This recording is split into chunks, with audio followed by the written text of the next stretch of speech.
We've got Brock Lesnar officially back in WWE. We got Enzo Amore talking a return to WWE. LA Knight may have just teased The Rock's return. And somehow, someway, Mick Foley found his way to AEW. What timeline are we even in right now? Tonight, we're breaking down all the chaos, all the rumors, all the backstage fallout, and what this means for WWE, AEW, and the wrestling world moving forward. This is your new wrestling obsession off the mat. Welcome in. I am your host, Matt, and with me, as always, we have Dirty Dom Tober with the dirtiest sheets in the game and making way from his retirement home. We have Old Man Sticks on all socials. Thanks for joining us, Sticks. Hey, thanks for having me. So glad you could shoot up your Geritol and drink your Insure and make your way over here. Hey, glad. I'm happy. What's going on, guys? Interesting events happening in the world of wrestling. Alonzo Amore and Big Cass. He's already starting. You know, I'm just saying. You know, Alonzo Amore. Enzo. Alonzo. Why did I say Alonzo? Not Alonzo. Enzo Amore. So I got to start, man. You having those guys potentially coming back. Why? You get rid of everybody else. You know, other people that you get rid of. You get rid of your tag teams, the Motor City Machine Guns. You get rid of New Day to bring those guys back. And does it make sense? Because he's a certified G and a bona fide stud, and you can't teach that. But we'll talk about that when we get to our off the top rope segment. How you guys feeling today? How you guys feeling about the week that has been professional wrestling? We're doing the show a little bit earlier this week because I have plans tomorrow night. So we decided to do it a day early, and it is a long holiday weekend. So we're gonna get in, get out, talk professional wrestling, and get you all lathered up and really, really lubed up for Saturday night's main event on the cock. Yeah. Actually, you know what? Okay, aside the clash in Italy and the Saturday night main event, the card looks pretty stacked. You know, on those card subject to change has been changed on Saturday night main event, where on Monday night when we saw the confrontation between Becky Lynch and Sol Ruca essentially said she wanted Becky's title, and it was announced as a title shot. Well, they have since gone and changed that. It is no longer. So you know what that means? Shot. You know that means that she will be winning that match for a future chance at the belt from Becky Lynch. We all know that. That's gonna. Yes, it'll probably be at Clash in Italy. Yes. Where she takes the belt off Becky Lynch. Yep. Because that just seems to be what that means. And apparently, my boy Ethan Page is fighting Penta, so I'm thinking we might have a title change on. I'm hoping we have a title change on freaking the cock. Is that for the Intercontinental Championship, or is that non-title as well? No, it's for the Intercontinental Championship. That's for the. I don't think we don't get title changes. I know we don't, but it's Ethan Page. I'm sorry. We don't get title shots on it. We don't get title changes. Ego. Come on, all ego. Let's go. Yeah, I know, but I think they have to spice it up. They have to do something. You can't just have all these title matches that are and nothing happens, transpires. Spice it up. This is WWE, a company who is actively looking at bringing back old performers that they got rid of for a reason, because they don't have enough for these current performers to do. But we're gonna spice things up by bringing back old heads that you got rid of for a reason. Yep. But you know what? Mm-hmm. So that could be Danhausen's feat to bring back Big Cass and Big Cass. You know, Big Bill. You know, it's just I don't know, man. What they do. You know, could it work and be something truly special? Totally doubt it. You never know. It might make things a little better. You know what I'm saying? They're almost a decade out of this wrestling, WWE. Or almost a decade out. Yeah. Them coming back isn't going to change anything. Yeah, but you know what? the whole Danhausen effect now. How about the Knicks game? Huh? He had the Knicks come back to beat Cleveland to get to give it to the Miz, making Cleveland lose. That's because Cleveland is cursed. Yeah, and there's other potential people coming back possibly too. We don't know, but Brock Lesnar made his try. Well, wait. We're going to talk about all that and so much more. We'll talk about that, yeah. Dom's itching to talk about it, so why don't we just get into it? I'm looking to spill the tea. Yeah.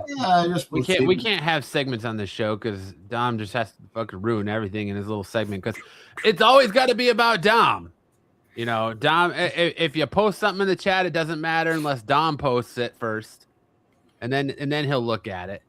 Or he'll look at something that you just sent him and then literally send you the same article right after because Dom didn't post it. So it doesn't matter. I have short-term memory. I'm sorry, man. I'm sorry. Hey, did you see this? I literally just sent that to you. Hey, Dom, check out the thumbnail for the show. Hold on. Oh, yeah, man, Mick Foley. Mick Foley's going to AEW. Hey, I'm sorry. I didn't see it before you showed it. All right. We're going to start the show tonight with our Over the Top Rope segment. This is where we put 2 minutes on the clock. We talk about the top 5 biggest news stories this week in professional wrestling. And kicking us off, we had the return of Brock Lesnar on Monday night. As Obafemi was coming out for the Obafemi Open Challenge, as the lights were out, Brock Lesnar effectively attacked Obafemi from behind, landing 4 F5s on Obafemi and leaving the ruler destroyed and laying. Boys, what does this mean for Brock Lesnar? What does this mean for WWE? And are we potentially staring down a title versus career match between Gunther and Brock Lesnar at SummerSlam in Minneapolis? But first things first, it's not Brock Lesnar. It's Brock Lesnar. Paul Heyman stated Brock Lesnar's retired.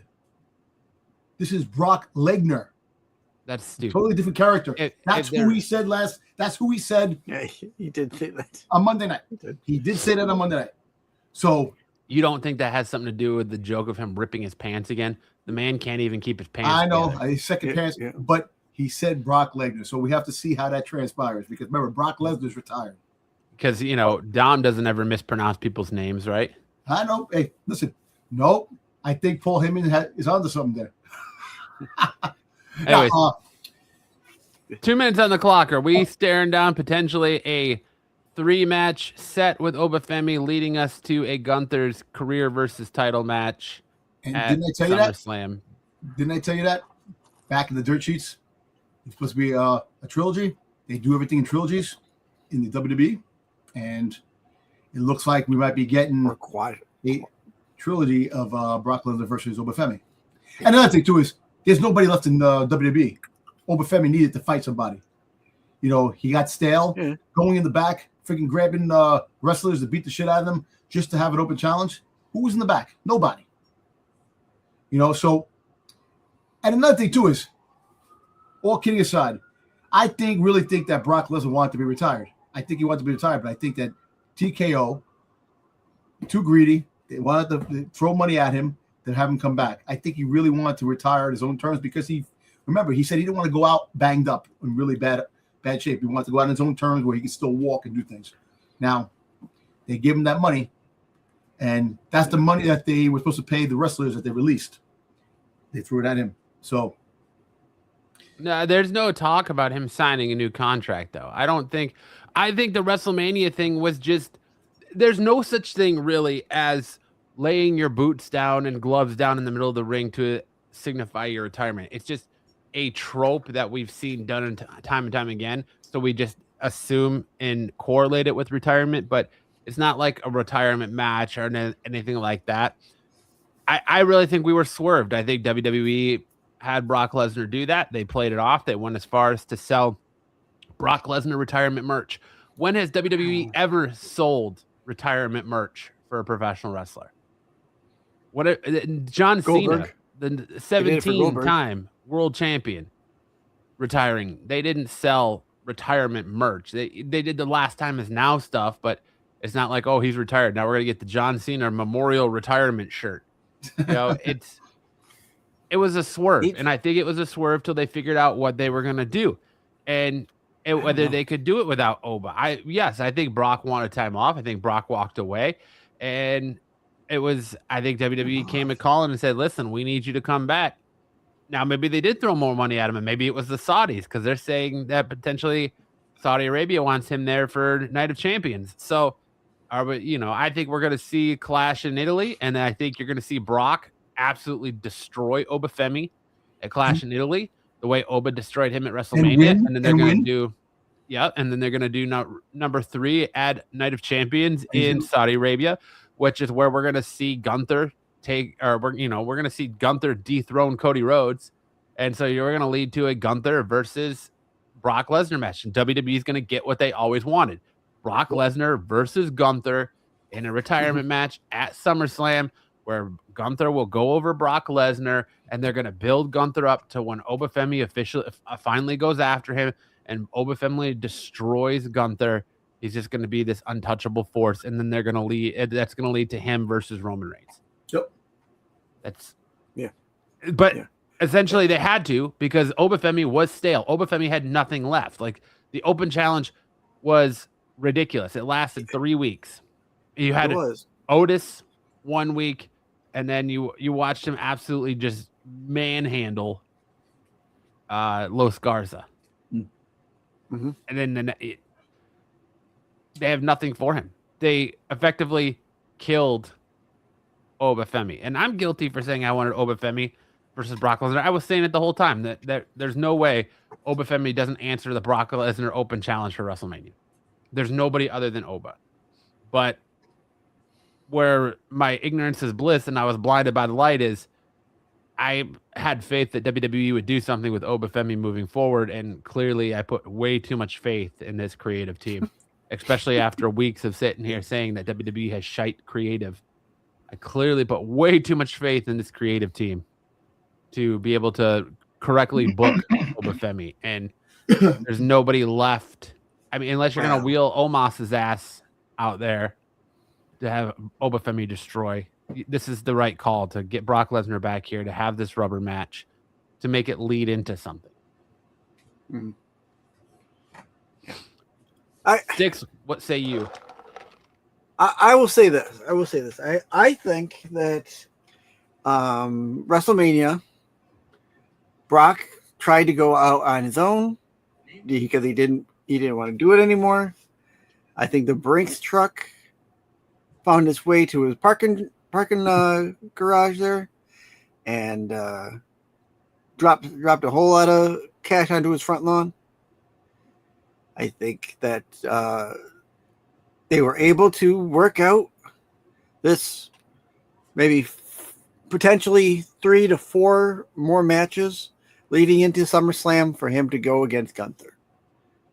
Or I should say appearances leading in to go to Gunther. I think he wanted out because of things going on outside of the ring. I think he was just too emotional at WrestleMania for it to be a work. I think the emotion was an honest emotion that we got out of him at the end of that. So I do believe WWE was able to monetarily coerce him back into the ring. And all WWE did with this is they're effectively going to ruin Brock Lesnar now, and the IWC is going to go crazy with, when he finally does retire, Brock's not retired, he'll be back. Brock's going to show up here. So now we're going to lead to every time something big happens, Brock Lesnar's name's going to be attached to it, because nobody's going to fully believe that he's actually retired. Now, I actually think that's fair. Look, they got us good with the retirement, the WrestleMania. It looked realistic. They what? To be honest, not many times the WWE gets us.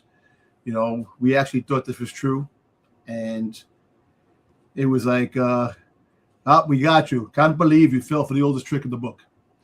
So now WWE got what they wanted.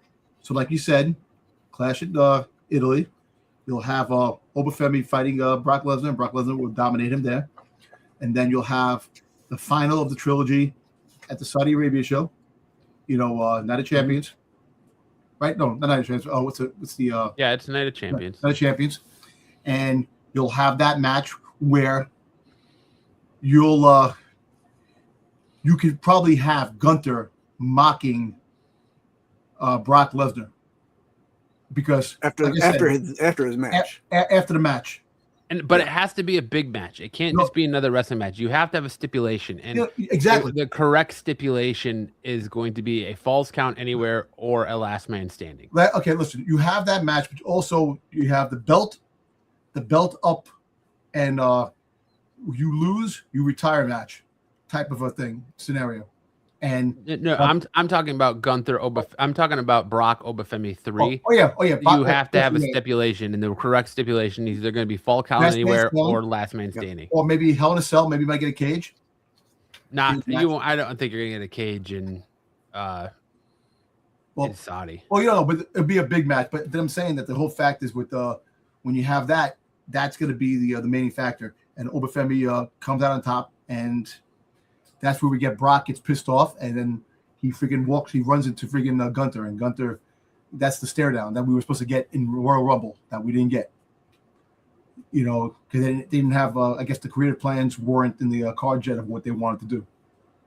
Freaking, come on, you get Brock Lesnar throwing out a Royal Rumble when freaking goddamn Jay is yeeting all over the place. It's and nobody noticing. And nobody noticed it until later. Yeah. But Brock's not in there. Well, that'll happen to Brock. And the funny thing is, like Cody Rhodes and LA Knight were the one that threw him out. So it was that. But anyway, you know what? Not to nitpick and not to complain. We got the trilogy that we talked about months ago, a couple of months back that we were talking about. Come Hooker by Kirk, we did. Yeah, exactly. And now we'll wait and see how it turns out. The big card, and that the Saudi show, the United Champion, is going to be a huge card. It's going to be a big card. So you can rest assured a lot of champion belts will be on the line. A lot of moving parts. And SummerSlam definitely is going to be the show of the year. It should be one of the shows of the year with what's going to happen in SummerSlam. So hopefully things work out, and we'll see what happens. And we'll take it from there. But you know what? Yeah. For what it's worth, Brock Lesnar is back, and like I said, Obafemi had no opponents. There was nobody in nobody. They got rid of everybody. So it was the logical choice. They probably dropped the truckload of money. And all kidding aside, I think he was going to retire. And it's like, give me the money. I gotta put food on my table. Okay, here we go, Brock. We need you. So we'll see what happens. I just don't think he wanted to job out to Gunther. So I'm kind of wondering if WWE agreed to give him 2 more matches with Obafemi, and so that way it leads him to eventually Gunther. Yeah. Because I could totally see him losing to Obafemi at Night of Champions, and the next night on Raw or later that night, Gunther confronting him and then bumping into each other when Gunther's talking to Paul Heyman or something along those lines, which leads to a match between that and SummerSlam. Which again, and that's probably correct but that's why I say a WrestleMania match seemed more honest from him, and maybe in his back of his mind it's a ploy to get those matches. Hey, I don't want to job out to Gunther unless ... Yeah, that's what I'm saying. It's like, and if they're not falling in line with that, all right, I'll go out on my own, and you're not going to see it coming. And boom, that's what we got at WrestleMania. Now they're going to be like, holy shit, what are we going to, now what do we do? Now we got to then matches. you put Obafemi at that point against Javon Evans again, or you put him on a crash course with Roman Reigns. So this is the thing. This is what's going to happen. You're right. You talked about it before. That Obafemi is definitely going to be eyeing a championship match between Absolutely. either Gunther or Roman Reigns. Right now, the Bloodline storyline is going to go. You're not going to so you can rest assured that that down the road, Survivor Series, you might see something in Survivor Series to the fact where Obafemi is going for a championship opportunity down the road with SummerSlam going into the fall, going into the new year and WrestleMania 43, Saudi Arabia, could be Obafemi's championship match for the belt. I mean, I understand he's insanely over, but WWE built Obafemi too quick because Obafemi should not be thrust in the main title picture. He should be at the mid card. He should be doing what Javon Evans and Ethan Page are doing and going after the Intercontinental Championship. But they see him as bigger than the Intercontinental Champion, bigger than the mid card. Right. And that's the thing. And you're right. WWE has a habit of big man. I'm sorry, Sticks. I know you want to say something. Go ahead, Sticks. Go ahead. I'm going to do you one better, Dom. I'm going to do you one better. Coming out of SummerSlam, I'm going to tell you that win or lose, it doesn't matter. He's going to be going into September. And what's coming up in September that's been moved? Money in the Bank. He's going to be your Money in the Bank winner and cash in somewhere, probably at SummerSlam. Or cue all the LA Knight needs to win Money in the Bank talk. Yep, because they're talking about that again. You know what I'm saying? Look, you're going to have Finn Balor. You're going to have friggin' Ethan Page. Probably the Javon Evans. Penta. Obafemi. It's gonna be a stack of Money in the Bank. I think Obafemi has a clear shot for the championship. I don't think he's doing Money in the Bank. I think you don't think so? Yeah, I don't think he's gonna do Money in the Bank. I think Money in the Bank has already been spoiled. I really think that CM Punk's winning Money in the Bank. He said it on his promo that night on Raw when he fought Cody, or when he was face to face Cody Rhodes. Where else in WWE does a title opportunity just fall from the sky?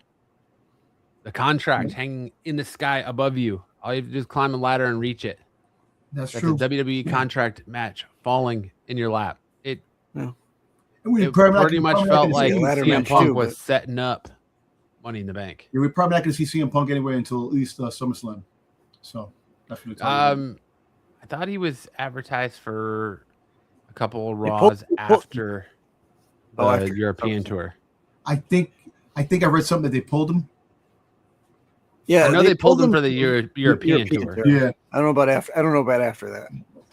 All right, look, we did this for we're over 2 minutes with this. I know, but it's something big. But you know what? The speculation is 20 minutes on the clock. Here we go, boys.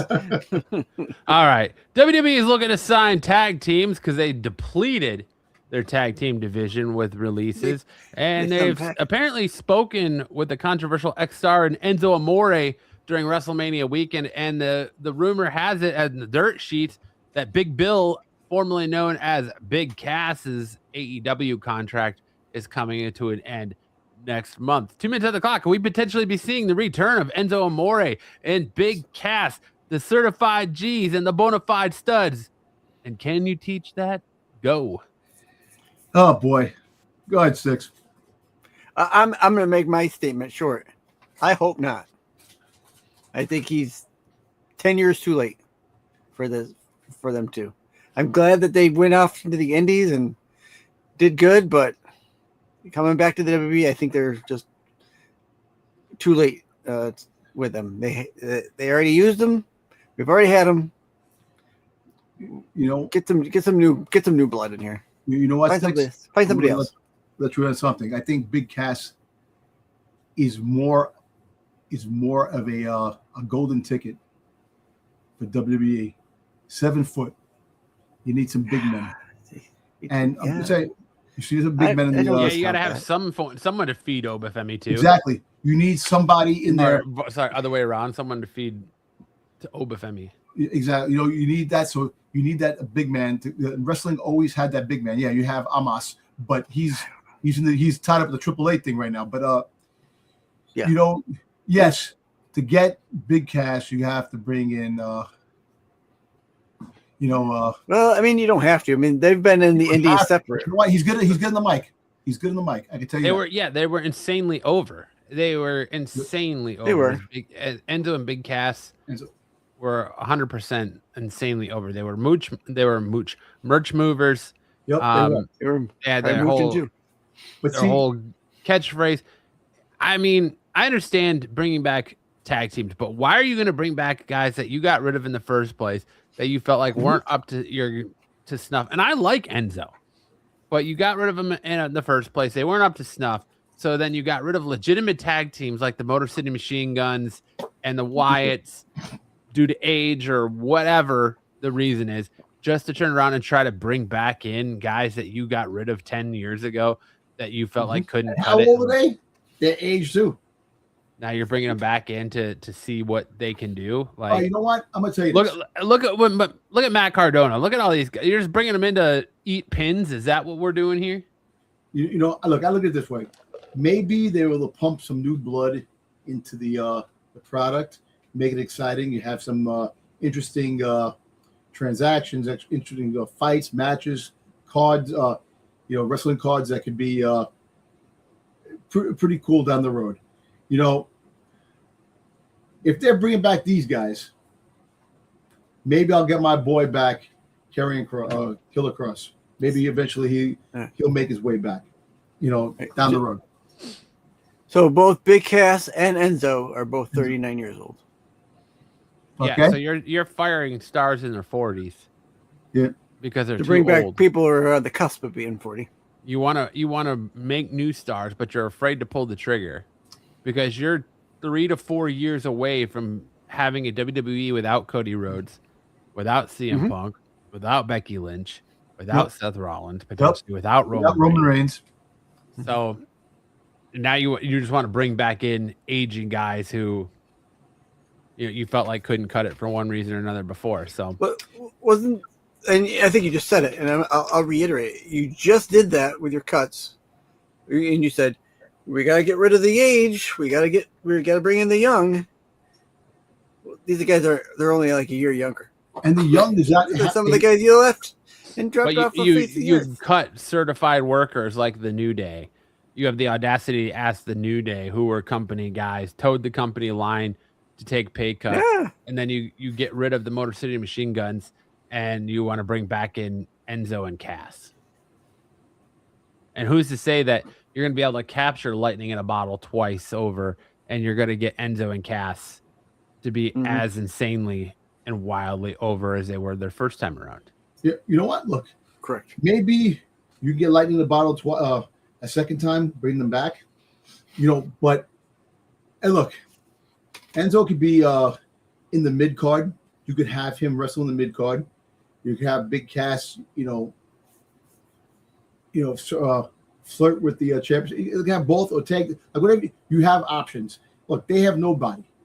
You got to bring in some of these veterans to actually compliment. It's their fault though. They shouldn't have cut these guys. I know you know this, but WWE cuts their nose despite their face. That's what they do. The business is like that. They let people go. And listen, I wouldn't be surprised if Braun Strowman shows up. Ugh. I don't think he can. I thought he say that he's got major health issues that are preventing him from wrestling anymore. I don't know. I think he's too busy stuffing his food on USA or stuffing his face on USA Network, ordering everything on the menu. Everything on the menu, man, is a good show. Yeah. But there's like really who's out there. I wouldn't be surprised that Zilla Fatu eventually signs. Comes in the fold. I wouldn't be either. He's on his way in at some point. Who? Zilla refused to sign a contract with AEW, and right. So that means that I'm trying to help you. I know he's coming in. So eventually he might pop up somewhere down the road. Maybe pop up in Crash in Italy, or Clash in Italy. Crash. Clash. Oh, Clash. Clash. I say Crash. Okay, Clash. Crash. New York. Clash. How you doing? No. You can't explain away Yes, your I can. mispronunciation. Yes, I can. Oh yeah, the Clash in Italy, man. That would be a New York accent. For you to completely call it the wrong thing is All right, not Clash, your New York Clash accent. in Italy. I'm sorry. There you go. Crash in Italy Clash is in not Italy, your New Clash York in Italy. accent. It's, you know what I'm saying. The people, the viewers might not know what I'm saying, but anyway. What'd you say? Yeah. You know, we might see some surprises. If I'm starting to understand Dom, I've been doing this too long. So them to come in, it might spice up the product a little bit for a short term. Spice up that product. A spicy meatball. You know what I'm saying? That's my New York accent. I do. Yeah. Clash, cash, crash, whatever. It's the same shit. But we'll see what happens. Hey, and if they can get lightning in a bottle a second time with this, yeah, good on them if they can. Right. See what happens. Good on them if they can, but I don't think. You're not. All right. What's our next 20-minute topic?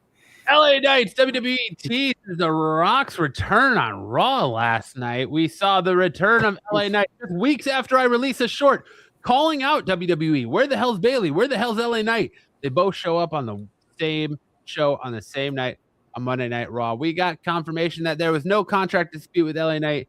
There was nothing. LA Knight needed time off. They had no creative for him, and that's what they took. He showed up at TV.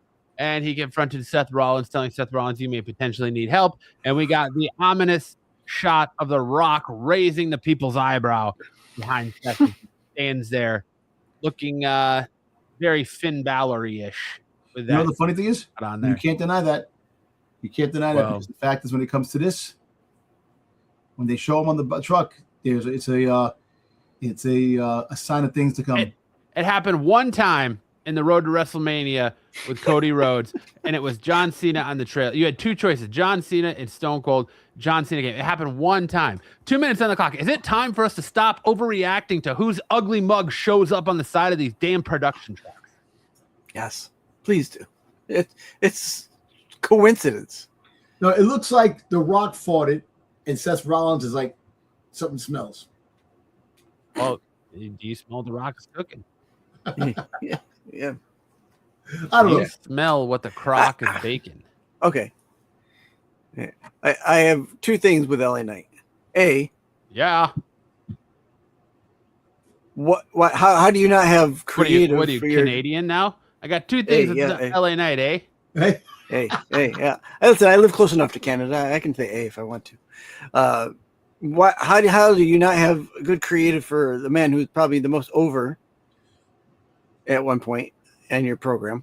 And two, how come LA Knight at the very beginning of the show is already friggin' leaving?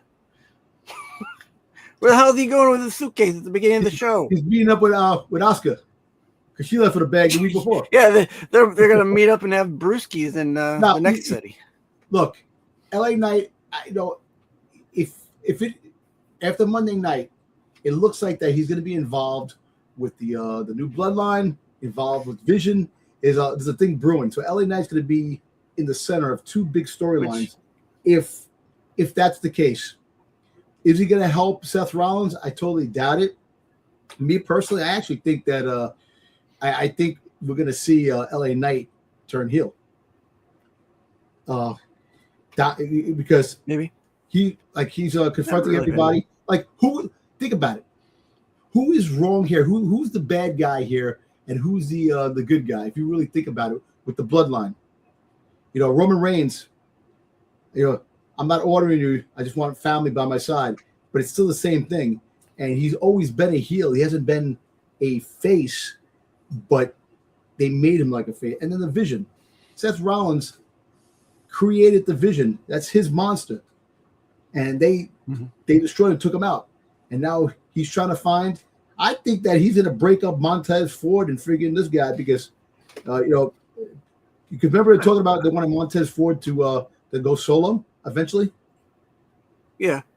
So I think they will win the tag team champions off the Vision. But I actually think that once those belts come off, I think Montez Ford becomes is going on his own. But this could be This could be It was a wasteful win. something beginning of a huge storyline that connects all these tissues together. The Vision, the Bloodline, LA Knight, and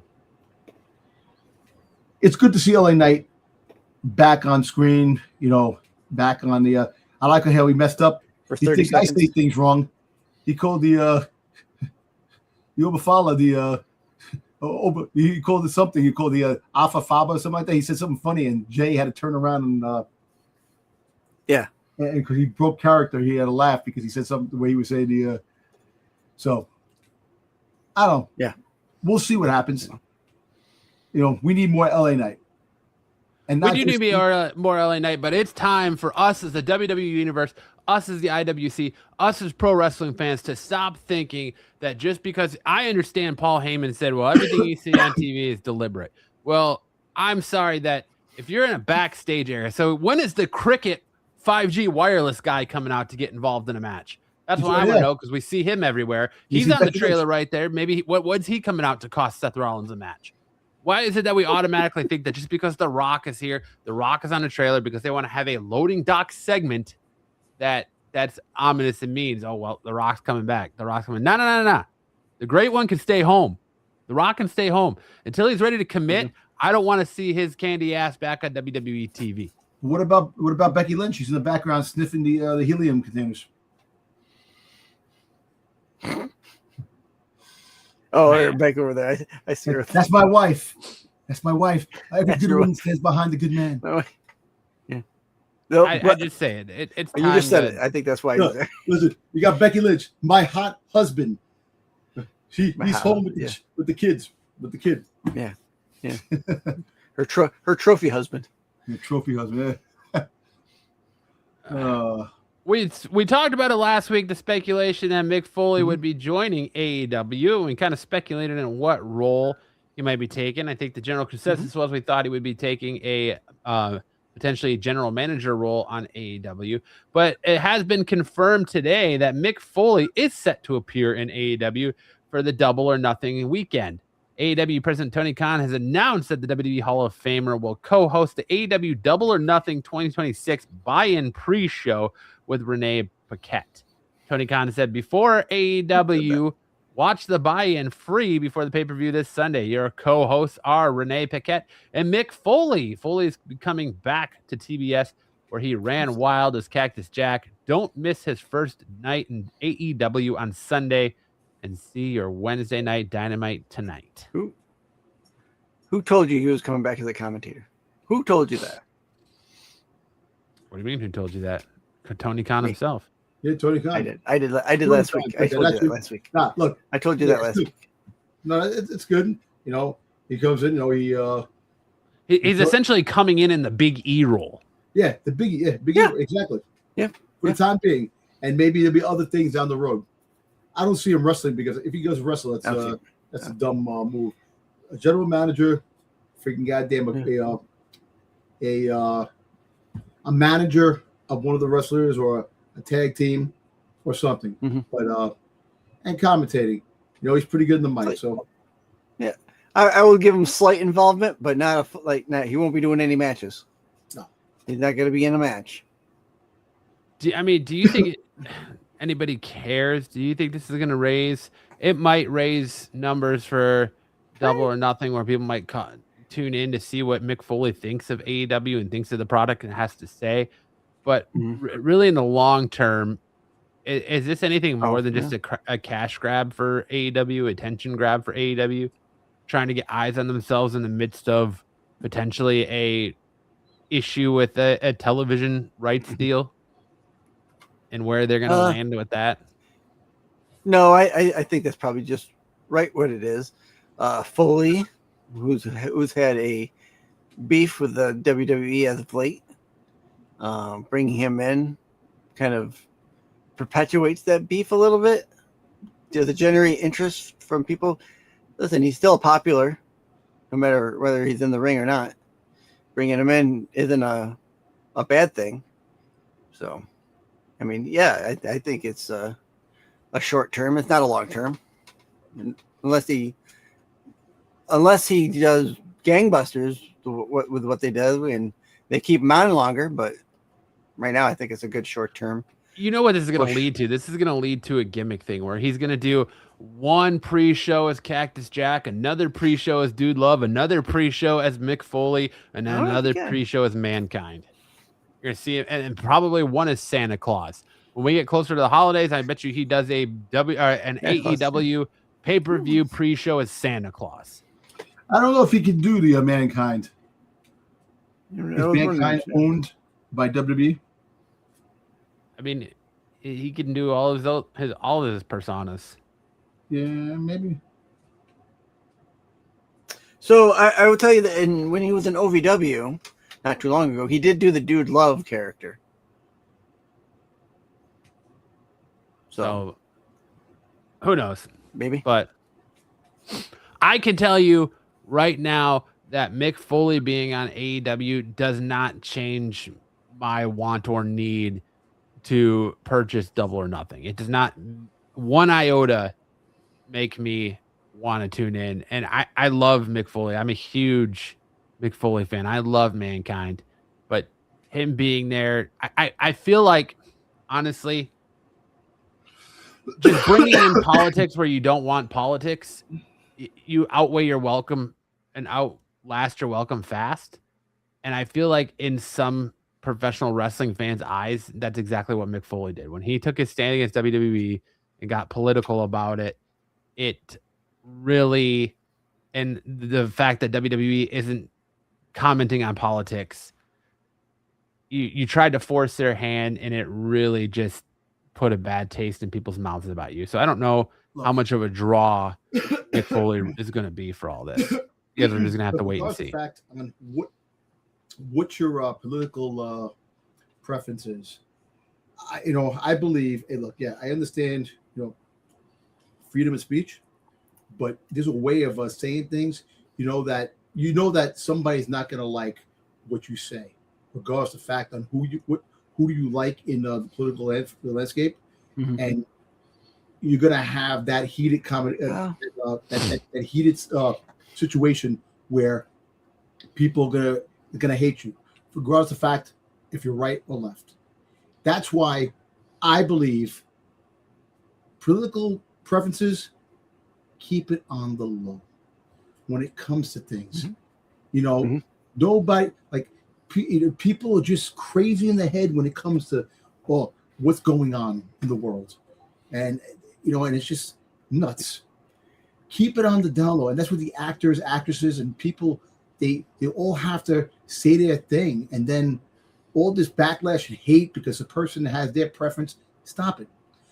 Does it hurt a movie? Does it hurt a show? This and that. Sometimes yes, because people want to believe what they want to believe, and if someone says that, you're the enemy automatically. If you say something that isn't what they're liking and what they want, I think it doesn't matter what you think. No, I'm just I think Mick Foley, I think TKO,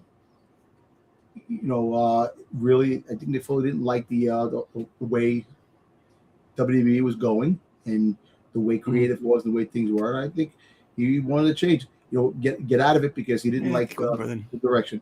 But in the future, please, your preferences, keep it on the down low. You could always like whoever you want to like. Just come on, man. That's got to stop. Really, I believe that has to stop. Because people, it's something that we want to get away from. We want to talk about fun things about this. We don't care what's going on. We do care, but the fact is, what we say ain't gonna really make a change. Stick to wrestling. Stick to other things that ease the mind. Yeah, true. But Tony Khan thinks he has a gold mine by getting Mick Foley and trying to get somebody. Good for him. If it works, fantastic. If it works, more power to him. Exactly. Yep. Exactly. All right. Our final top news story this week is Baron Corbin's WWE return is imminent. That's right. Bum-ass Corbin, a.k.a. Boring Corbin, is apparently on his way back from WWE after he has satisfied all of his obligation with his independent bookings and MLW, where he teamed with Donovan Dijak as part of the Skyscrapers. He's coming back to WWE to be part of whatever this science experiment or cloning experiment is with Danhausen, which in my opinion already spells disaster for a talent that they felt like wasn't good enough to stick around and let walk before, even after they sent him back down to NXT. You demoted him back down to NXT, where he had a great tag team with Braun Breaker, and then you call up Braun Breaker and you cut Baron Corbin, which means to me you don't see any value in Baron Corbin. Why now? And do we really think that Danhausen is the one that's going to finally help bum-ass Corbin find his footing in WWE? Well, right now, Danhausen can't do no wrong. The biggest merch selling made more money for freaking WWE than anybody put together right now. But I think that's the ignorance of WWE creative, is that they are burning the fan out on Danhausen. There's too much Danhausen. Danhausen is on ESPN everywhere now. All of a sudden, Danhausen is on the show 2 or 3 times, 2 or 3 segments a night on Raw, then again on SmackDown. And how long before his ass shows up in NXT? You got too much Danhausen on my television. I love me some Danhausen. I love the shtick. I enjoy it, but you got to be sparingly with it. And now you're just shoving it down our throats. And as much as you're trying, it's becoming kind of stale. You got Baronhausen. That's what's going to happen.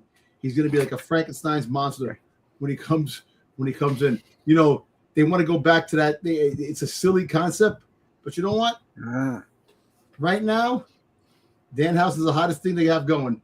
So if you build upon Danhausen's hot streak or whatever's going on, they're hoping to strike gold with that. Yeah, and you're right. But Baron Corbin was shit when he was in the main roster. He went down to NXT and had a great run down there, and being the tag team champions with Braun Breaker that was a great combination right there. And now to bring him back, it's like the same thing with Enzo Amore and Big Cass. You're bringing them back after you release them. So you're bringing back old talent that you didn't see a lot of value in down the road to release them in the first place, to bring them back again. So you're kind of hoping the same thing with, like I said, with Enzo and Big Cass. You hope that Baron Corbin can bring some kind of something that the WWE is missing. You didn't have anything for Corbin to do when your creative was clicking on all cylinders. You had him be bum-ass Corbin, where he was down on his luck. Then you create a shit-ass character in Happy Corbin. And, just that like... was horrible. Dude, Bishop Dwyer, Dyer, whatever you want to call him, he's killing it on the indies. Great. Leave him there. Don't come back to WWE. They have nothing for you. It's career suicide. You're just going to find yourself right back on the indies in a year anyways. I wouldn't be surprised if he comes back and his name is on the cut list come post WrestleMania next year, because I just don't think anybody cares. I don't think anybody, what's Danhausen going to do for Baron Corbin that Braun Breaker couldn't do, that, the likes of the $1 Million Man couldn't do? It just, I don't know. You had him go from the End of Days, the Lone Wolf, to bum ass Corbin, to Happy Corbin, to just enough is enough, man. I don't know. I've never been high on Baron Corbin. I've never really cared for him. You know what? I think it's a waste. He's got a cool move. He's got a cool move in the End of Days. But I like when he was. But you got to be more than just a cool move. But I like when he was a lone wolf. Lone wolf, Baron Corbin, when he first came onto the scene. Just I don't know. I really don't understand what's going on with WWE, TKO, what they're doing, what this is going to bring. They're going to try to make something out of nothing and hopefully strike gold. But let's see what the. So, here's what I'm going to say. And like him or not, whether he comes back, I don't think WWE needs him. But B, I think he's doing much better in the indies than he will in WWE proper. Why take that jump back into WWE? Why leave a good thing? Why? You've got a great thing going with as the Skyscrapers with his tag team partner there. Dijak. Why? Yeah, Dijak. Also a former NXT guy. Yep. Who was called up So- to the main roster and never used. Never used. Oh wait, Why? they put him with that one. Why leave? What was the group that Meechin was a part of? Where they had them all in masks. Oh, the friggin' yeah, and this guy what the hell?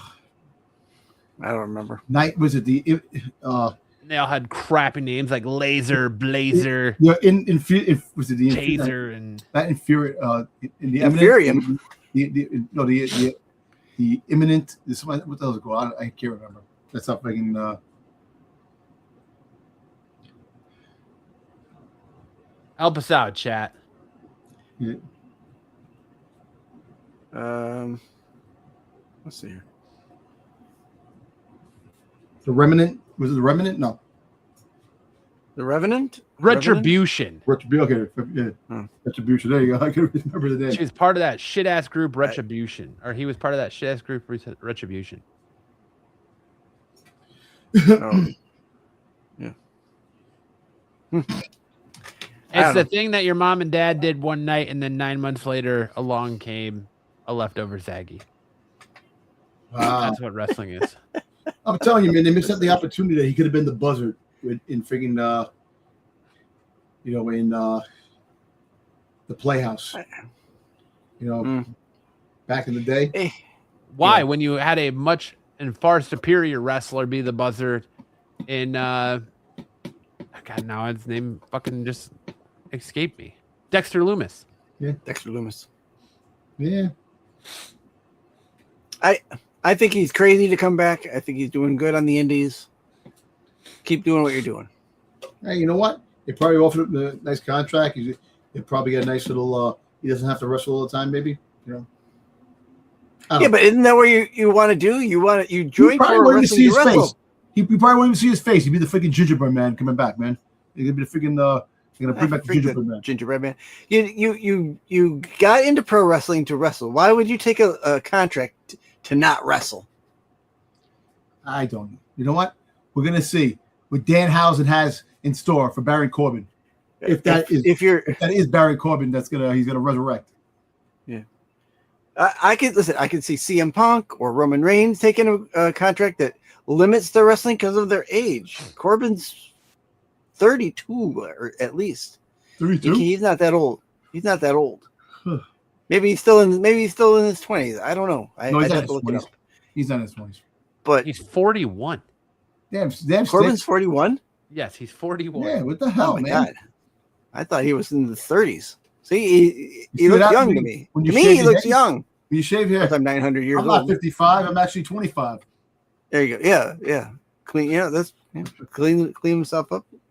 All right. And I wear gold-plated underwear. And you probably do. You wear you wear Victorian Secret. Not Victorian Secret. That's right, Victorian secret. I love it. I like it. Bloomers. No, but you know what the hell? It begs the thing again. If you think about it, you're letting other talent go to bring back old talent that actually in their 40s. Does it make sense? To bring back guys that didn't cut it the first time that you already released, that you're going to sign to another contract for what? And when he doesn't get over with the crowd, and Danhausen can't get him over, what are you going to do then? You're going to pay him to sit at home for 90 days. He could win the Andre the Giant Battle Royal again. Yeah, it's He almost went on like the Indies, and he did nothing to elevate himself or change his character that's going to translate well to WWE. They're going to put him right back in the bum-ass Corbin character, and nobody's going to care. No, he come back as the bum-ass Corbin character and freaking Danhausen. You are not cursed, and makes him happy Corbin again. I don't want to see him walking out there in his stupid fedora and his button-down shirt. Yeah. Hey. You're going to come back, put him in face paint, and have him be Danhausen's enforcer. Yeah. It's going to be Festus all over again. He's just going to sit there like... ding, True. ding, ding. Damn, Corbin. He said, I'm Baronhausen. Korphausen. Korphausen. Boo. I like Happyhausen. rocks. Happyhausen. He was talking, I like rocks. Yeah. But all right, that's our off the top rope, our fast 2 minutes for our top 5 topics. Now we're gonna hand it over to Dom to tell us what are the Dirty Dom dirt sheets. You took all Digging up my this week. things today. Well, all right. If you notice, Julia has actually a new look. That she took out all her all the curls that she had in the head, all the cornrows. Cornrows. Yeah, and a short blonde hair now. Like I don't know if they're gonna make her turn face now. I don't know. The change might be something in the future that she's gonna become a goodie. But that was something that I seen. So I don't know if that's the case. That it possibly could be.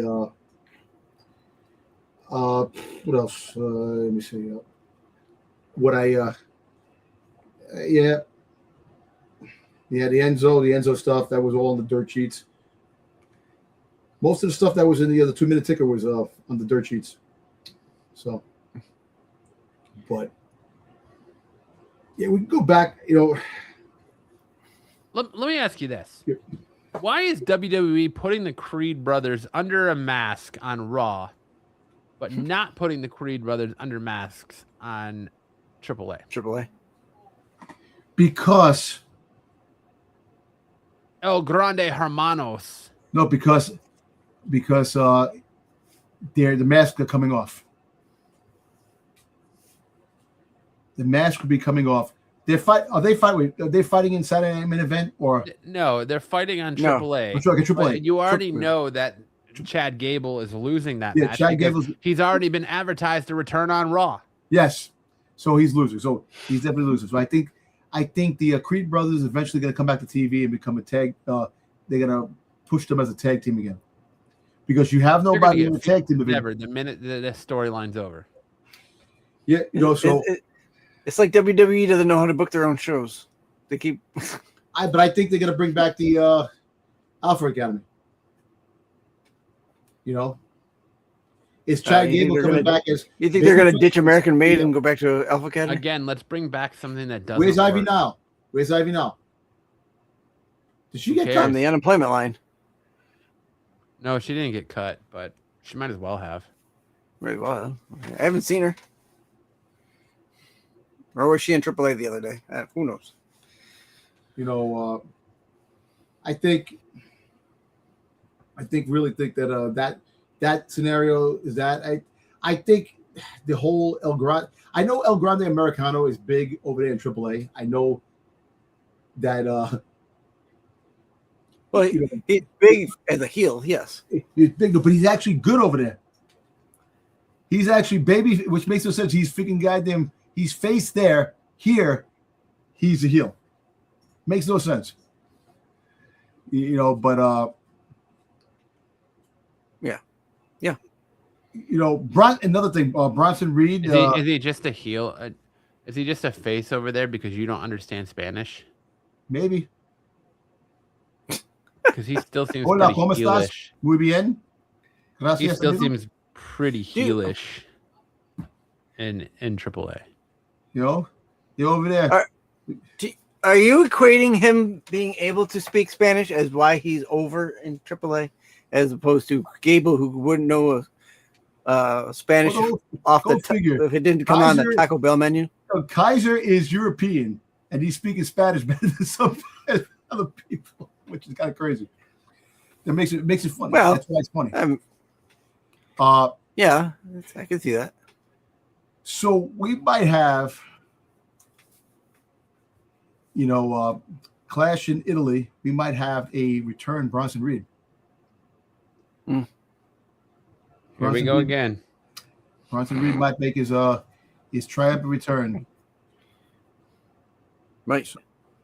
It's that time of Right, year yeah, again yeah. where Dom speculates every single week that somebody is coming back for the next 6 months. And then when he finally shows up, Dom's going to be like, yo, I told you he was coming back. I told you he's coming back. Hey, listen. Told you. Let me live my biggest triumph when Brock told Lesnar you made his return. When Brock Lesnar made his return, I said, "I see you. I told you, and you know it." Yeah, I mean, a broken clock is right twice a day. So no matter if you just come up here every week and be like, Bronson Reed's coming back at this event, and Bronson Reed's coming back here, you're going to be right eventually. Listen, stop being Marco for a minute and be Matt. I am being me. I'm just telling you. Here comes the draft. Yeah, the draft. The draft is coming back. But, the only thing you really got right was that Ethan Page was coming to the main roster. That even took 7 months. He was saying that for like 7 months before that. Come on, man. Give me some credit. But we agreed with you on that he deserved to go up to the main roster, but it took him that long just to let me ask you a question. Find out how to do it. Do you think we get Maxine Dupree as a new member of the division? No. Why was she in the truck? I'm surprised she still has the job. That's another one I'm surprised. Why is she always in the back with Austin Theory and Joey Lawrence? Because maybe they're gonna do an on-screen romance angle between the two, or she's taking them to friendlies. Yeah. Hey, but maybe it's the only way she can get TV time because she can't wrestle. From the back of back of the truck. They're gonna have a Where's Waldo as a game on WWE television where it's Find Maxine Dupree. Hey, she's gonna come back stronger than ever. And be used for 2 matches and lose. She's gonna come back and win Money in the Bank. Yeah, right. I put it out there. I hope she's saving money in her bank because she might be, interest lost. I want to bring something up really quick. It has something to do with Liv Morgan. Is it about how she doesn't defend her championship and the title run sucks? How don't they have anybody to defend? I know Stephanie Vakir is hurt. She's on her way back. But the whole fact is that how do you not have anybody step up to go? They have nobody. It's ridiculous. They just don't know how to book the women's division. EO's last 2 championship runs sucked. Stephanie's championship run sucked. Liv's championship run sucks. They don't defend the titles. They don't wrestle. Break up the fucking Judgment Day already. I'm so sick and tired of the Judgment Day. I don't need to see another street fight between Finn Balor and JD McDonough. I don't need to see Dominic Mysterio's ass getting involved with anything. Break up the Judgment Day. It's done. It's over. It's poor. Move on. Edge, who created it, is no longer there. You kicked out Finn Balor. You got rid of Rhea Ripley. You got rid of Damian Priest. Let it go. Be done. I don't need to see. I want to see Jamie. I don't want to see Roxanne or Raquel win any WWE. I want to see JD McDonough freaking wrestle in the mid card. Let him cook, man. Put him in the mid card. His head's too big. Doesn't fit. Yeah. True, but all right.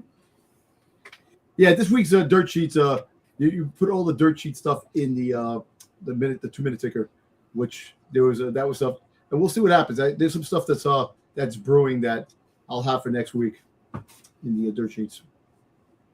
That I want to just get make sure, but we will see. I'm surprised he didn't touch on Charlotte Bordeaux talking about WWE's cleavage policy, Dom. Yeah, I was going to bring that up. But now it's like she says she denies that that's even a thing now. The whole thing, because come on, look at all the girls that show cleavage. How many wardrobe malfunctions have we had in the last couple of weeks? A lot. A lot. So you can't say the cleavage thing. Me personally, I think that there was more of the fact that the Saudi stuff maybe has a lot to do with it because Saudi, lots of women all covered up this and that, and maybe she covering up. I don't know. Maybe some people feel more comfortable. So you think they're trying to get their cleavage to Saudi ratio up to, so when they cover it up, the ratio is still at a high from the last few weeks before the Saudis, and after the Saudis, the cleavage numbers go back up. You know, look. Did anybody say anything about Tiffany Stratton with her cleavage showing? You know, anybody say anything with Rhea Ripley's cleavage showing? I don't think anyone's complaining about it. I know. I'm just saying, but there was a thing saying that the higher ups in WWE wanted her to cover her cleavage. You know, I don't.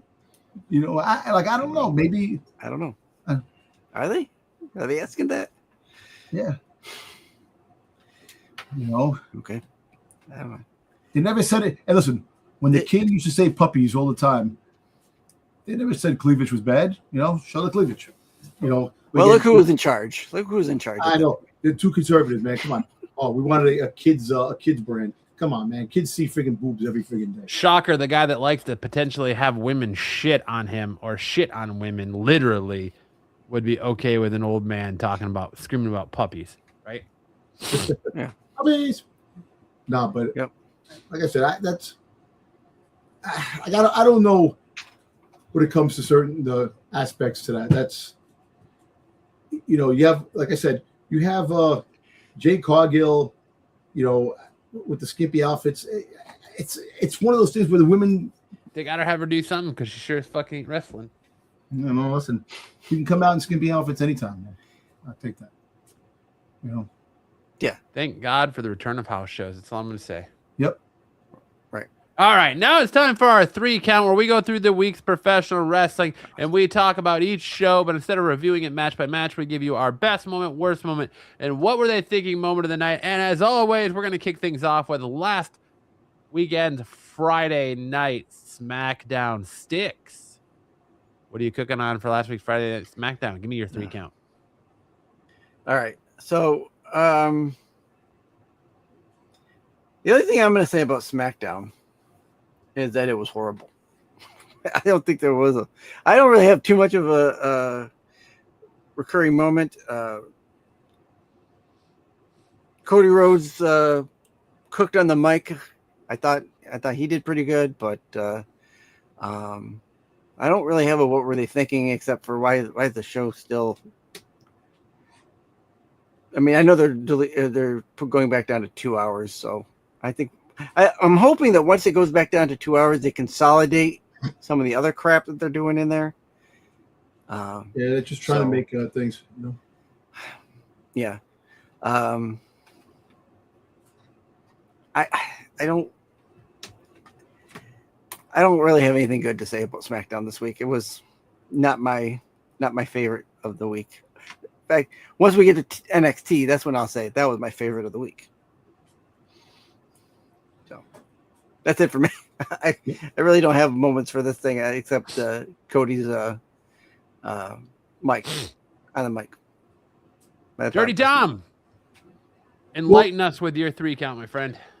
I'm going to give what we're thinking. Well, first thing, we all know now that Trick Williams is now face, because we had the Miz and Kit Williams coming out to Kit Wilson, not Cat Williams. I think Kit Wilson. Kit Wilson. Cat Williams. You said Cat Williams. I said Kit. I said Kit. No, you did not.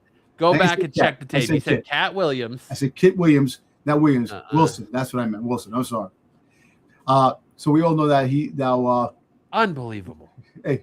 Amateurs. I'm working with amateurs. Sorry. No, I'm just kidding. No, but I thought, actually, what were they thinking? Ricky Saints ain't getting the best. He lost to Carmelo Hayes, which he's still trying to find the place, and he's still not getting the feedback with the crowd. So, what do you think is the next step if he doesn't get the feedback? That's the whole thing. It's like it kind of sucks that they're making him lose all the time. Him and Soruka are the only ones that keep losing. The best moment was Royce Keys coming out and that freaking Gunther's playing these games to sign the contract, and freaking Royce Keys comes out and says, "If you're not going to sign, I'm going to sign." I like that. I like that whole fact. And I also like the fact you had Royce Keys versus Gunther. But the only thing I know that the referee got knocked out. Solo friggin' gave a shot to friggin' Keys and make him lose. And kind of sucks that you have to bury him like that with Gunther. I know he's going against Gunther. Gunther can't lose. But I'd rather see Gunther like get no decision or disqualification. Something that doesn't hurt him as a character, but props up somebody else to make more tension. Like, oh, this guy won with this. It's like when Maxine Dupree beat Becky Lynch. She won the count out. The count out, and then she won the other one. So like that the count out, you lost, but it was a count out. You didn't lose. So something like that could have been. It doesn't hurt your character, but it emblazons your feud with the other. I wasn't thinking that. I think they buried Royce Keys like that. I didn't like that Royce Keys lost to Gunther. I know it's Gunther, but come on, man. You could have thought of something else. I don't think it buried him, but I don't think it. I agree that there should have been more of something else to that match happening. Like, let's be honest, Solo gets involved, and that should have been the disqualification. Royce Keys shouldn't have been involved in that match in the first place. I know, but it's to open the door. I agree with Dom. They're trying to give him something to do. Yeah, you can give him something to do by having him, chase the mid card. He could go up against Trick Williams for the United States Championship. Yeah, you but don't need to have Royce Keys in the main event scene, taken away from Gunther, stepping in for Gunther like that. It's stale. Yeah, but you don't want Gunther to figure like you put Gunther in this thing. You got to make more story for this shit. Yeah, and you have to build up.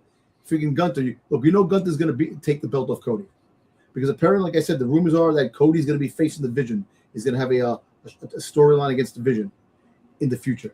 So you gotta you want to make things up. You want to introduce new stars. Like I said, if Royce Keys would have won, like Gunther would have got counted out and would have won, had a chance of going for the belt, and it would have made it more interesting. But we all know Gunther had to go for the belt because he's, it's all predictable. You got to change things up. Make Gunther like lose with a countdown and go, what the hell? I lost with a countdown. He didn't get pinned. He didn't lose. He didn't tap out. He didn't do anything. He lost with a countdown. That would have been something. But we all know what's going to happen. That's the thing. That was the worst moment, with SmackDown. The other stuff, like you got Danhausen in there, friggin', doing his thing, his little segments.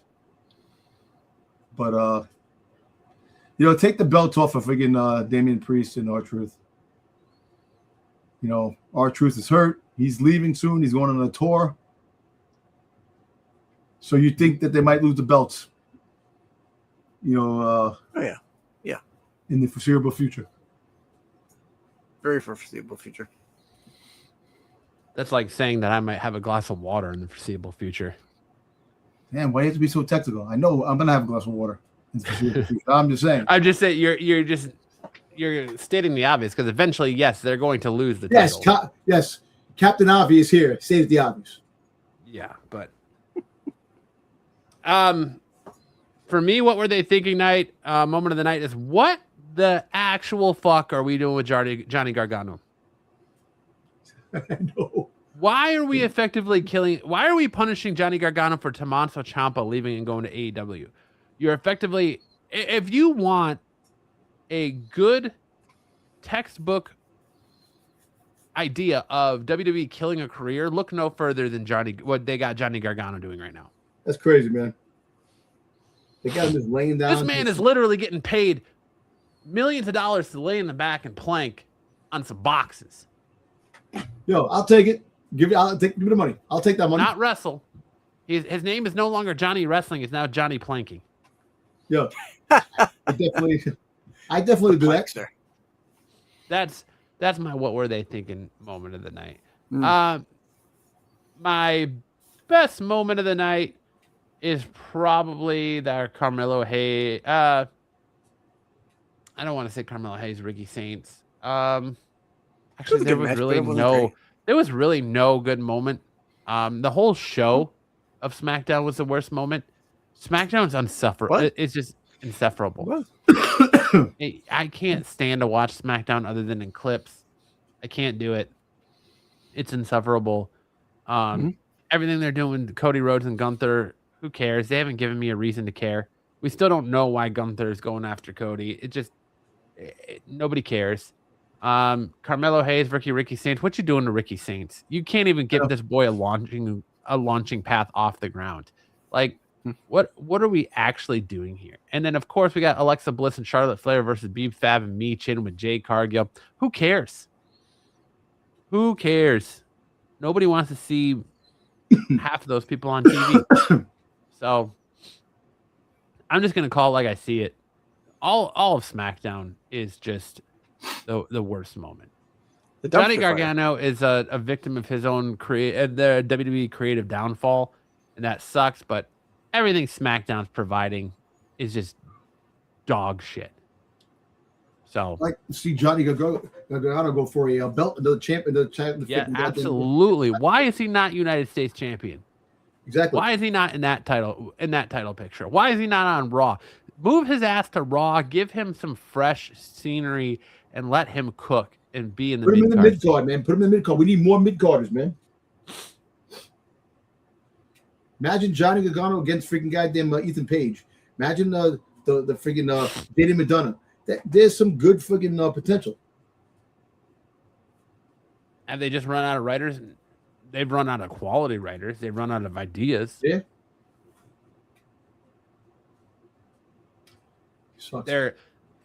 It's the PG era, man. The fact that WWE refuses to move away from the PG era, I feel like is really making the product stale because it limits what they'll do. Yep. Yep. But all right, Monday Night Raw, best moment, worst moment, and what were they thinking moment of the night? I'm going to start with Dom since he came in here and so proudly declared, "Hey, yo, Monday Night Raw was a pretty good show." I actually the best moment. I actually think the street fight with Finn Balor and friggin' Jade Madonna was a highlight. The best moment. That and the sit down with Ethan Page was my best moments of Raw. The worst moment. That should tell you how good Monday Night Raw was. That Dom's favorite moment was a Michael Cole sit down promo segment. Hey, but all ego, man. It's funny, man. It's funny, man. He's good in the mic. I can't wait to him really starts cooking more on the mic. He wants to put that fear into Penta. Literally just said your best moment of Monday Night Raw was a Michael Cole. Well, I said my best moment was the Jade Madonna, and friggin' Finn Balor fight. That was my highlight. And then you could put the Ethan Page in there in the interview. The worst moment, I really have to. The worst moment was the tag team championship, Brie and Paige. Against Roxanne and Raquel. Raquel. I really think that it's just stale. You have to break up Judgment Day. You have to pull that. Actually, you know what? You really want something big to happen? I'd rather see Raquel attack Liv and have them fight and become something. I'm waiting for that moment to happen. That has to happen to make it more interesting because right now it is stale. Judgment Day, you're right, is stale. I think Finn should move away from it now. Finn should go into the mid-card and then eventually go back into the championship picture, but go to the mid-card right now. He can cook in the mid-card. You can make that mid-card crazy. You forget Ethan Page fighting Finn Balor. I was telling somebody about that today. That'd be a great match. Never seen before. First time ever. You were literally telling me about that 5 minutes before the show started. I know. I'm just saying first time ever. But I also talked to a friend of mine who's a big wrestling fan. No, you didn't. I don't believe you don't. I don't believe you don't. Come on, you gotta believe me, man. I don't believe you. I'm very interested in seeing the whole Seth Rollins thing. Eventually, if he's gonna get allies, allies. He probably will get some allies down the road. But I just want to see him build up. Like it just reminds me of when he was trying to get the band back together again. When he was trying to get the Shield back together again, and trying to get Dean Ambrose to come aboard back to bring back the Shield, reunite the Shield with Roman Reigns. I want to see how that transpires, but Raw was pretty, like I said, it was pretty good. It had, like I said, I'm tired of that friggin' clutch, that the Jacob Fatu keeps doing, the death grip. Why are you sick of the tongue and death grip? It's just pain in the ass. It's got to be something else. There's got to be something. It's got to make another move. That's annoying. It's a chokehold. It's just a chokehold. It stopped you in your tracks. You're like, oh, you stop. And Michael Cole, it's a death trip. They're going crazy. Like, oh, you can't get out of it. It's bullshit. You start seeing fucking the fake blood coughing up by Roman. It's so stupid. But yeah, those are my moments. You don't like the tongue and death grip, huh? Not really. They could do another move, man. Yeah. All right. Sticks, what say you, my friend? For my best moment, I'm gonna go with the Vision and the Street Profits at the end. I thought that was a good way to push that bit of a feud. I don't particularly like the idea of breaking up the Street Profits. I know that they want him to go on a singles run, but they just got back and they need tag teams.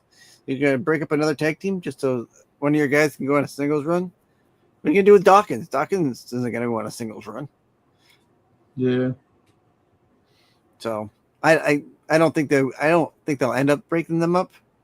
I don't mind them teasing it, but I don't think they should, and I don't think they will. My worst moment. Let's see what I have down for. Oh, my worst moment. It was the Judgment Day match as well. Something needs to get peppered in there and spice it up. And I think you guys are right on the dot with the Judgment Day going to the wayside, or something going on there, something mixing it up, because it's they've tried to make that faction seem unbeatable for so long, even though they get beat most of the time. When they get the belt, then they become kind of, they go on these runs. So I don't know. It's getting old for me as well on that. My what were they thinking? I'm going to go to that. Hear me out.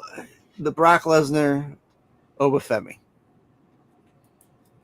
I feel like they either did it too soon, or they were too late on it. Right? So expound. How do you feel they were too late? Because they're too late with it because of the retirement. The retirement pushed it.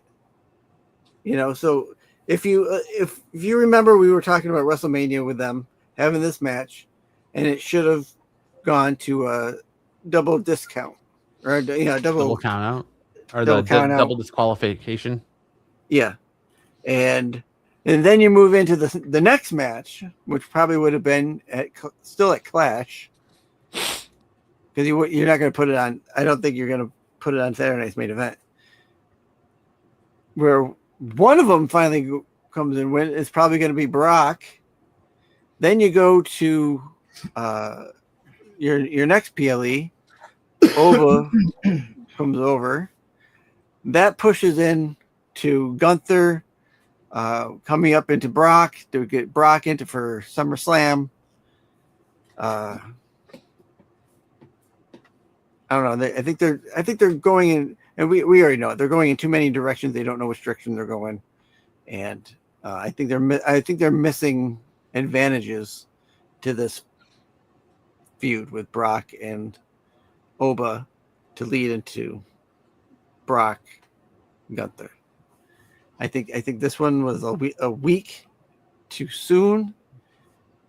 I think they should have done it maybe SmackDown or because SmackDown taped this week or no, next week because of the Italy. It's not. They don't have SmackDown in Italy, right?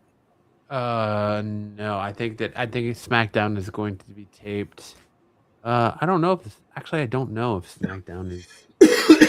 It might be, maybe. I don't remember them advertising SmackDown in Italy.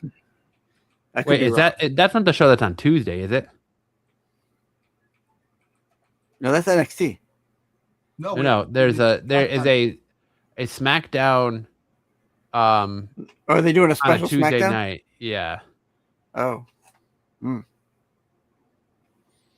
I don't know then. That's interesting. SmackDown is not in Italy. SmackDown May 29th. SmackDown is taking place at the Olympic Arena in Barcelona, Spain. Oh, So in Spain. SmackDown will be in Spain. Oh, okay. There you go. Barcelona. I know. I think they could have done it a little better. But again, I like many people thought that Brock legitimately retired. It was just a matter of whether or not how much money they were going to give him to come back, or when he was going to come back, or if he was going to just decide to and just go. I've had enough of your shit, and I'm taking my ball and I'm going home. I mean, clearly Brock likes money, so all you have to do is wave a bag in front of his face, and he'll be like, "All right, I'm coming back." Yeah. Here I got. What have I got here? What have I got for you, Brock? I got a nice crisp $5 Canadian bill. There you go. I mean, he does live in Saskatchewan, so he might like that. Yeah. Yep. He likes fish. So there, that's my Raw review. For me, Monday Night Raw, my favorite moment of the night was Brock Lesnar coming back, because I tweeted out, and I even said to you guys, that this show was boring before Brock came back. It was boring. Yep. I said, man, this hour and a half of Monday Night Raw has felt like 4. You said it every week. Yeah, because it does. It's boring. It is boring. It is a boring show. Raw, you started off hot with the Jacob Fatu, Roman Reigns stuff, but you're essentially doing the same shit with the Bloodline. The Bloodline shit's already stale. And now you got Jacob Fatu versus Roman Reigns in tribal combat. Jacob's not beating Roman. As much as we want to see it happen, it's not happening. I think we all know that. So the predictability of it, and then everything was pretty predictable right up until Brock Lesnar came back. I don't think anyone suspected Brock Lesnar coming back. Nope. I know I didn't. So that was oh shit, Brock Lesnar when he came behind him. Like, who the hell is that? Shit, Brock Lesnar. Great. Mm-hmm. Great.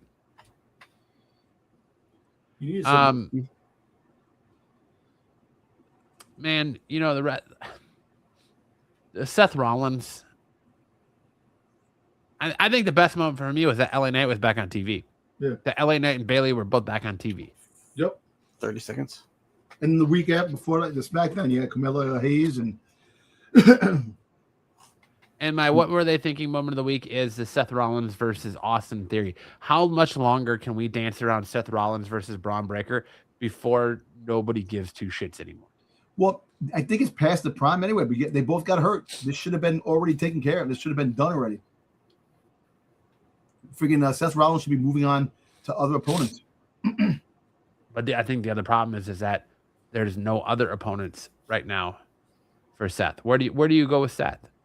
Obafemi, Roman Reigns, like where do you go with Seth? Not Obafemi, Roman Reigns. They're in storylines already, man. So you gotta, that's what I'm saying. Where do you go with him? There's really nothing you can do. You have to Williams. Now you have the Street Profits involved in the storyline too. So it's becoming interesting. And you put LA Knight back in the fold. So you're essentially taking Seth from a group to just turn around and try to put him in another group. Exactly. Yeah. Yeah. Well,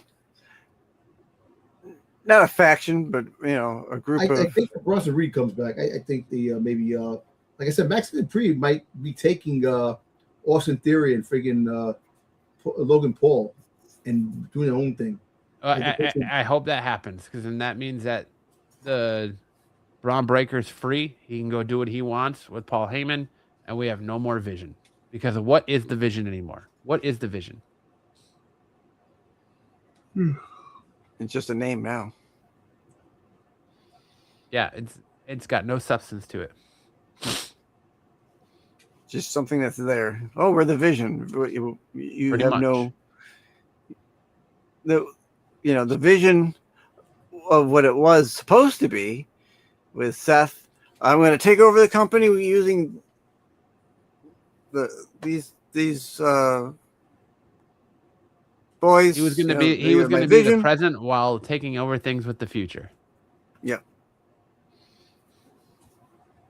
And that without him in that group, they're just another tag team. They did a better job of taking themselves out than they did taking anybody else I know, out. right? Yep. Yeah, they do. All right. So that was Monday Night Raw for me. Now we move into NXT last night. I'm going to start. My worst moment of the night is, how much longer are we going to push Mason Rook like he's some big time guy that we should know? How much longer are we going to let this man walk out there in his singlet with his man Dussy out? Like his meat flaps were flapping like he just got done eating an Arby's big beef and cheddar. Jesus. He needs to not wear that singlet. Put him in some pants. It's not doing him any favors. Like Bronson Reed can wear that, and you don't see his man Dussy flapping all over the place. Like I legitimately thought at one point his fucking nuts were falling out of that thing. I said to my wife, I was like, is that dude's balls like frog eyeing out of his singlet? And she goes, no, it's just the skin around. It looks like the singlet's a little tight. It's the skin in his thigh gap, I guess you want to call it. Oh. David said he did look like Bronson Reed. Like, big man. As a fellow former big man, like, come on, you got to get a better outfit. Like, I mean, the internet is being absolutely savage to this guy, to where they're saying that he looks like Piper Niven. Oh my god, that's funny. I sent that meme to in the chat. I was like, wow, that's crazy. That's savage, absolute savage to this poor guy. That's cruel. That's cruel. That is cruel. Poor guy. I mean, he looked good. His moveset, good. He reminded me of like a young Bam Bam Bigelow. What were they thinking? Yes. What were they thinking of the night? What the fuck is his entrance? Am I the only one that was given Chris Benoit fucking PTSD the minute his entrance theme hit? Like, I was literally like, dude, this guy's entrance is like Chris Benoit's. The music sounds just like Chris Benoit's. Huh. True. That was true. I'd have to re-listen to it. I didn't hear that, but maybe it is. Best thing of the night, they broke up Dark State. They finally broke up Dark State. At least a member of Dark State. Yeah. Which is now going to turn around and start hunting probably the rest of Dark State. So at least we're a step closer to Dark State being broken up and off our TVs. Mm-hmm. I think we mentioned that last week, that they needed to break up Dark State. So somebody's listening. So good on them for breaking up breaking up Dark State. What are we doing with the man Dussy out over here for this new dude? And what Mason Rook, and what is up with his entrance music? Let's get as close to Chris Benoit as we can without actually getting at Chris Benoit. No, Go ahead, Dom. No, you're right on that. You're right on that. I thought it was like, wait a minute, sounds familiar. And that was like, okay, got that. And I'm with you with the outfit he had on and stuff like that. But my best moment was Tatum Paxley versus Izzy Rain. You know, putting Izzy Rain in the main championship picture already. You know, they got a lot of hopes for her. You know what I'm saying? That they already putting that. I know that the women's division is kind of depleted now because they took out all, but there's still, you know, you still have a lot of women in that. But to put her in a championship picture already like that, that means they have a lot of faith in her, and she's actually resonated really good with the crowd, and people like Izzy Rain, and I'm really liking her. I really think that she has a great look, and like I said, a great in-ring prowess. I like what she brings to the table. Yeah, you know. Also, finally, they broke up Dark State. You know, one of the members are gone. You know, so you can rest assured, probably in the next couple of weeks, you'll probably get another outsider. You know, looking in, become the light state, because that'll be the lights are on. They can't. They don't know what's going on in the dark anymore. But other than that, also I liked Miles Bourne with Tony D'Angelo. You know, I liked the segment they had. All the champions were in the room. You know, and they were all talking about they're gunning for us, and we have to be ready. You know, and then of course you get friggin' Evil again popping up out of nowhere, telling Tony D'Angelo that championship looks good. You know, how lame was that though? How lame? I know. I know. How lame was that? They could have let that man go on his honeymoon instead of showing up there. For that exactly. You know, let him go be face deep in some. What think like that just to have a little cut, like a little. Was that cut done before the show, and they actually edited that in that he really wasn't there, but it was like a filmed a week ago before he went to his wedding? Who knows? Let him go get some EO in between EO thigh, not fucking. Good. I think walk in and be like EO thigh. Yeah, Mason Rook is going to be pushed a lot.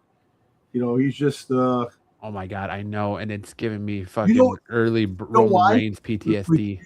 You know why? Because the fact is that he's a big dude, very agile, fucking flips and does things, and he looks like Chaz Bono. Chaz Bono. Chaz Bono.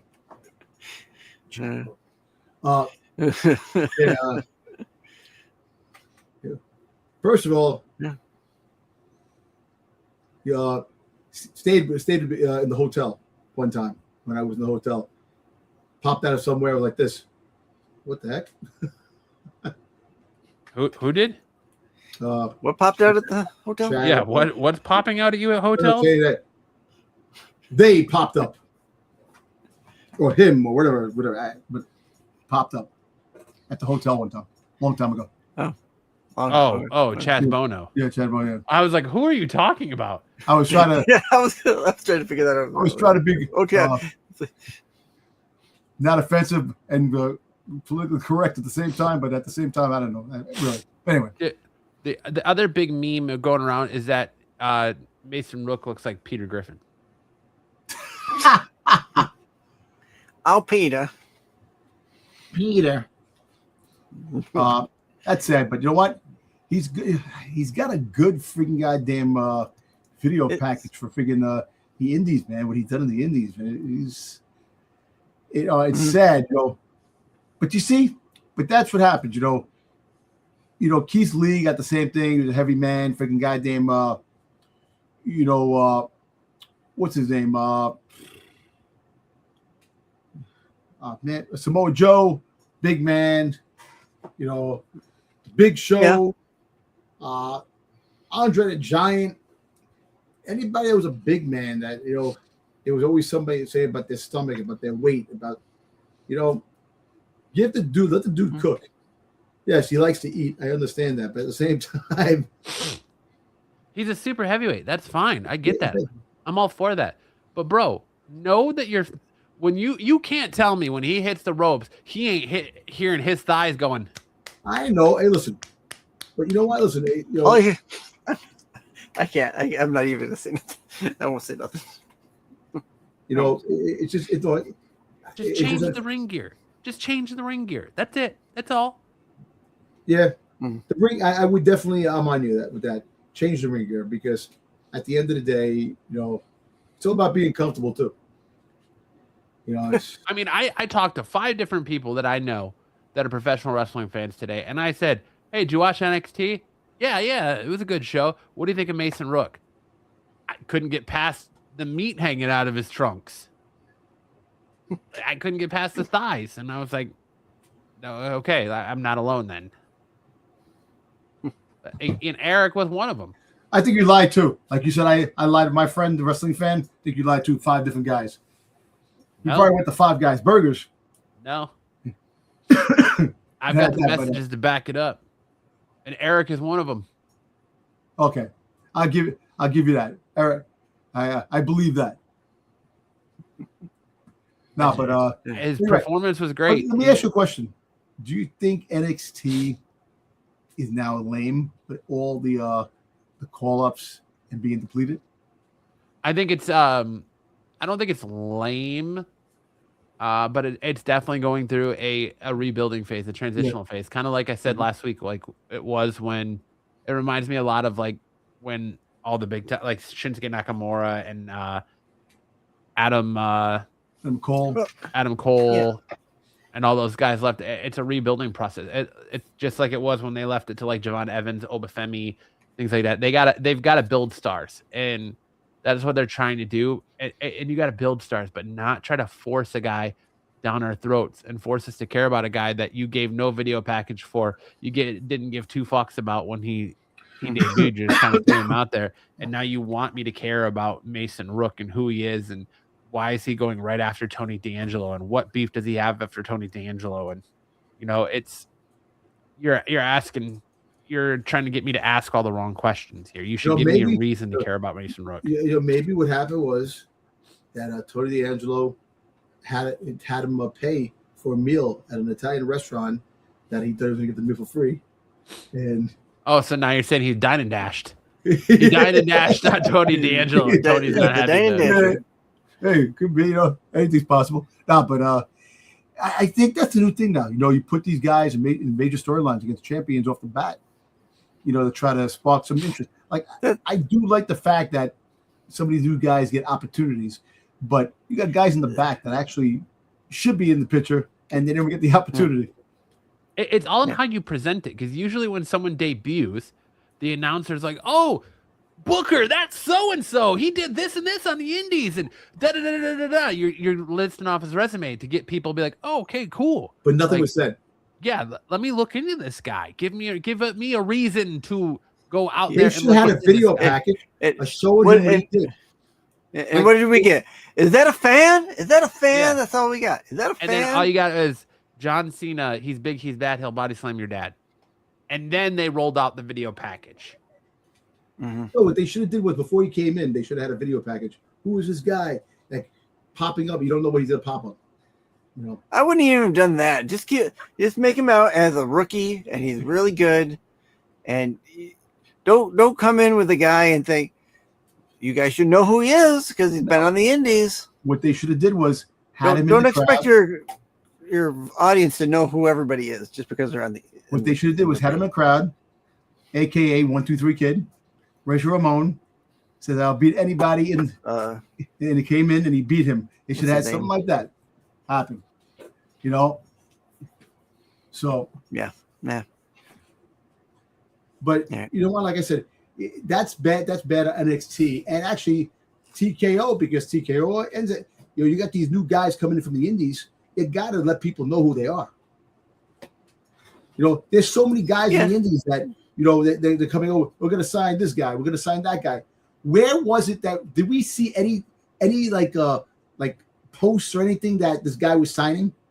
No, he was completely a shocker. But like even with Evil, when Evil showed up there, Booker, do you know who that is? He's the former IWCP champion.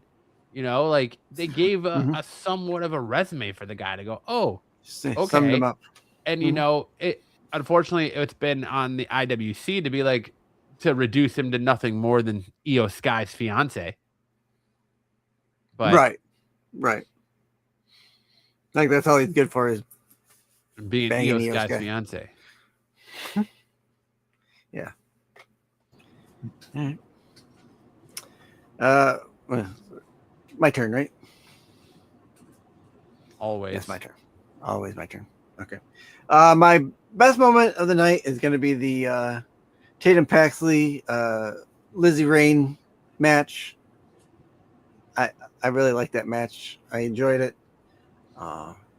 Even to when Zarya comes in, perfectly fine. Best match of the night. Worst moment of the night. Well, let's see here. My worst moment of the night is going to be kind of also with my what were they thinking?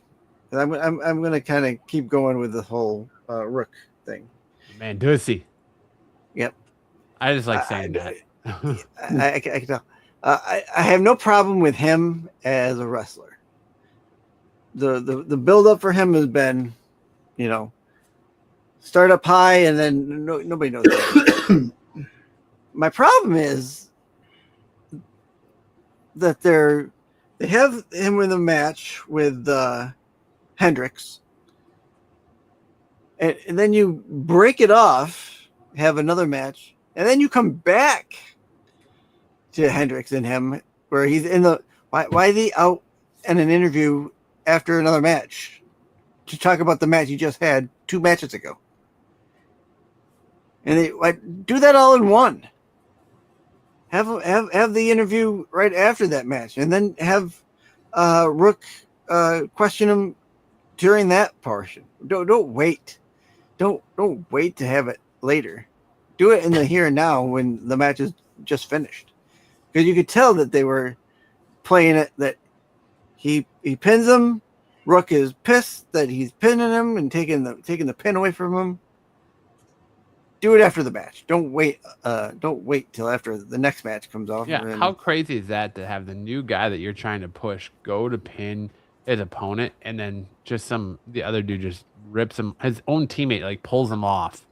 Yep. So he can't get the win. Yeah. Which if you're gonna put him in a feud, fine. But maybe a feud is coming. Make the package a package. You have the match. They do the interview. They have their interaction. Hey, that was my pin. You're taking my pin. Don't wait. Don't. There's no reason to have. That's not something you cook. That's something you do in the here and now because it's happening, right there. And now you're waiting to.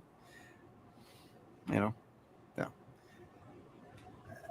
On the all, and I enjoyed NXT. I thought NXT was really good. I would dare say that NXT once again was the best WWE of the week. All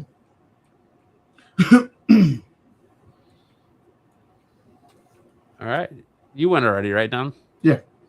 Yep. I forget. Because, we talk over each other sometimes. Yeah, we do. We do. All right. We do. That's NXT. We have no AEW Dynamite because we're recording on a Wednesday night and Dynamite is currently going on. So we'll turn it over to Styx to tell us what he's hot or cold on this week. I don't have a heat check this week. All right. That makes it easy. So we can go All right right. over that one.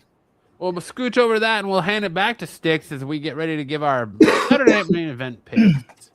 Saturday Night Main Event is this weekend live on Peacock. Peacock.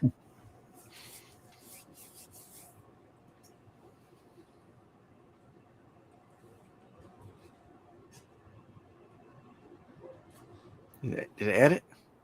Yeah, it's there. Oh, it takes my internet like a minute for it to. All right, so Saturday night's main event, we're getting 5 matches for Saturday night's main event.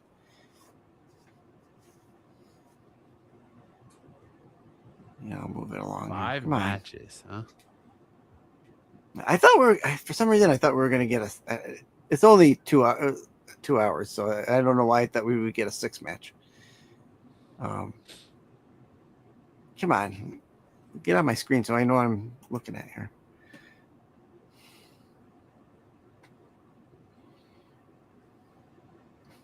Holy cow! I can hear the dead air and Dom. I can hear the hamster dying on my wheel over here. What the hell's going on here? You're loaded up. Alexa Bliss, Charlotte Flair, and Rhea Ripley versus you Jade talk. Cargill, B-Fab, and Michin. Balls on Michin. Hey-oh. Good one, Johnny. Go ahead, Dom. What you got? All right. I actually think that Jay Cargill and B-Fab and Michin win this. I think Jay Cargill pins Rhea. Really? Yep. Wow. Interesting. Because I think that they're gonna have another rematch. I think we're gonna get in Clash in Italy. I think we're gonna get Jay Cargill versus Rhea Ripley again.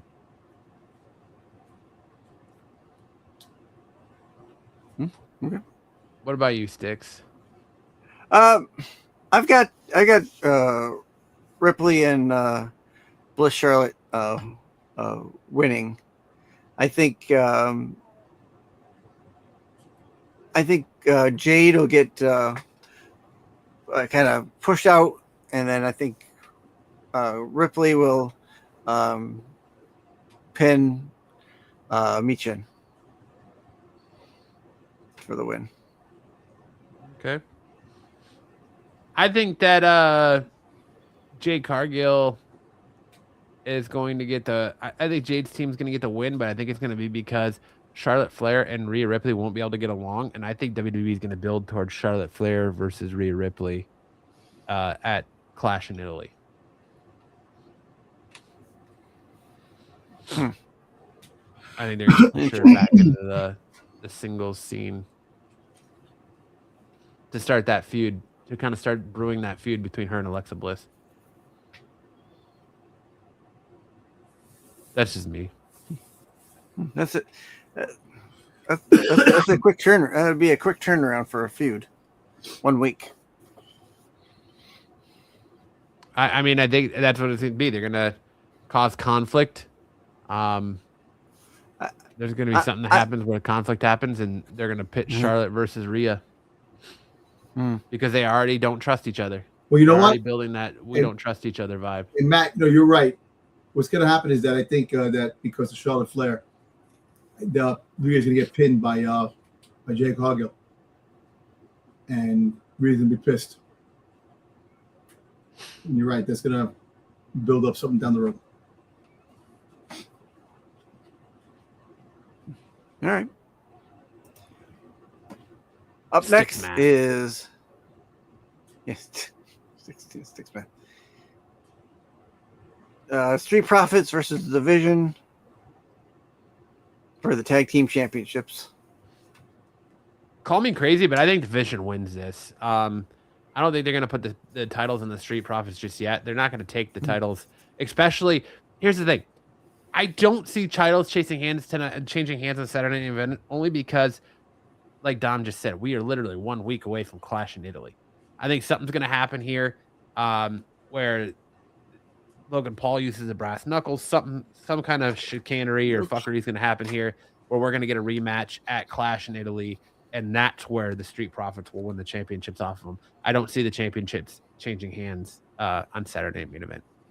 Is this even still a championship match, though? Because I thought I read that this match was changed also to a non-title bout. According to what I read today, it was still listed as a tag team title match. Yeah. Okay. Yeah. Go ahead now. You go ahead, Six. I'm going to agree. I think Vision is going to take this match. I think Dawkins and Ford, something's going to happen where they knock into each other, and the whole what's going on between them happens again, where they start arguing again after the match. So I'm going to take the Vision in this one. Yeah, I'm going to go with the Vision myself too. I think Vision retains. I think I think Montez Ford is gonna walk out after they lose, and because I know that him and Dawkins are not seeing eye to eye because with Seth Rollins and that. But I think that's why I still think that down the road, you're going to bring back any tag teams, but I think they see a bigger future with Montez Ford. But I think Vision retains, and they got to work in the Street Profits have to work on their stuff for the rematch again in Clash in Italy. Yeah, so that's my pick. I mean, I could even see like Braun Breaker coming out to try and help Austin Theory. And I know, Logan but you Paul see, Braun Breaker Seth. came out the one time in Saturday Night Main Event when he came back to join the Vision. Yeah, but I could see him getting involved in this, and I could see Seth coming out to get involved in their match, and Seth costing the Street Profits the title to continue that like distrust they have. Mm-hmm. Yeah. Doesn't make it fun when you just agree with me, Dom. I agree because you're right. It's predictable. Or maybe I'm just a fucking wrestling savant. That's not the case, Maybe. But Go ahead, Matt. This is for you. Look, I think you called it earlier when we talked about this, man. Like, this is going to be Sol Ruca taking a victory over Becky Lynch, leading to them facing at another PLE. Will it be Clash in Paris? I don't know. Will it be Night of Champions in Saudi Arabia? I don't know. Maybe potentially SummerSlam. I don't know. But this is going to be Sol Ruca picking up a victory over Becky Lynch, which is going to catapult her right into the Intercontinental Championship picture, where I think she should have been as of the night after WrestleMania. You know what? I think Sol Ruca pulls a Maxine Dupree and wins in a count out or. I don't think she's going to pull Maxine Dupree because Sol Ruca is a far superior wrestler than Maxine Dupree. And she's not going to beat Becky Lynch with some fucking small package. Only wrestling 5 years, and she's a top wrestler. The whole fact that I think she's going to win by either a count out or a disqualification, and is going to have a fight with Becky either in Clash or in SummerSlam. So definitely that. So definitely Sol Ruca's getting the win on this one. I mean, I sure hope she doesn't just beat Becky Lynch with some small package roll up. Like, anyway, you want to bet that she does the soul catcher and she doesn't fucking mess up the soul catcher, falls in the rope? Dude, I love the soul snatcher. I absolutely love the soul snatcher. A botch. Yeah. So I hadn't heard, and when I did this, and I double checked today, it was still slated as an Intercontinental Championship match. No, it is. It is no longer an Intercontinental Championship match. That's how it was positioned on Raw last night, and Sol Ruca even said, "I'm going to take that title from you." But the WWE came out today and changed it. It is no longer a title match. Okay. If that's the case, I'm going to take Sol Ruca to win and beat Becky. You should be picking Sol Ruca to win regardless. Exactly. Well, she's going to snatch your soul. I'm not going to stop her. I heard rumor that Styx was thinking about going back to try to be a born again virgin just so Sol Ruca could try to snatch it from him. Damn, Styx. I think that ship has sailed. I don't know. She might like older men. You never know. Well, she's going out with this dude, man.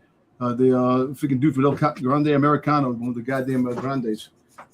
Who dated Tyler Bates. Tyler Bates, that son of a bitch. Oh, wait, he was with. She might like a guy who was born in 1776. You never know. Hey, 1776, man, agrees. One can only hope. Brie Bella and Paige, tag team champions versus the Irresistible Forces, Last Legend and Nia Jax.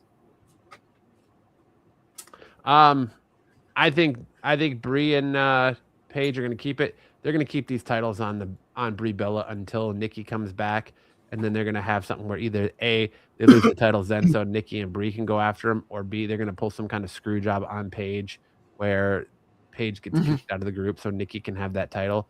Ultimately, they want to put those belts on the Bella Twins. That's the whole reason the Bella Twins came back.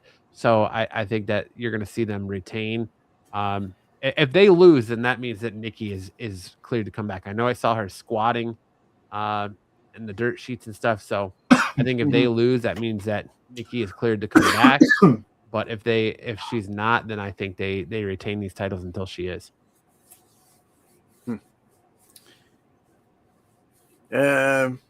I'm taking Nia and Lash.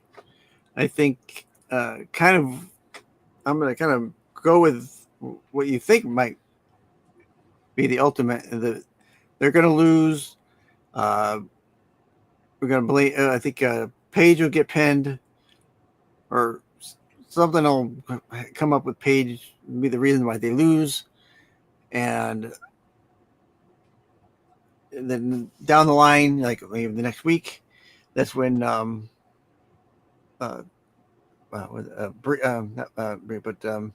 Nikki. Yeah, Nikki comes back, takes Paige out of the group, and puts herself back in. So they'll come back to win the tag team championship off Nia Jax and them at SummerSlam. I don't know. I just don't think there's any money in putting the belts back on Nia Jax and Lash Legend right now. They're still riding high the Paige return, and Paige is getting popped. So why take titles off her right now? There's no reason to. That's just my way of thinking, anyway. Yeah. Who am I? I'm just some asshole on the internet. Are we all? What do you think, Dom? Actually, you know what? I actually think that Lash Legend and Nia Jax are going to win the belts back. You know, there's been like a lot of rumors floating around that it's Saturday night event. Nobody loses belts on titles. That Dominic is always saying that champion belts don't change hands on a Saturday night event. No, I think what's going to happen is I think Judgment Day is going to come out, and I think that Judgment Day. Judgment Day. He's going to come out and cause them to lose the belts. No, but I think what's going to happen is that you're going to have this girl. I got fucking farts. Lyra, Roxanne Perez. No, Lyra Valkyria. Yeah, her and Bailey are going to come out help, and there's going to be an issue where they accidentally make them lose, and they're going to fight.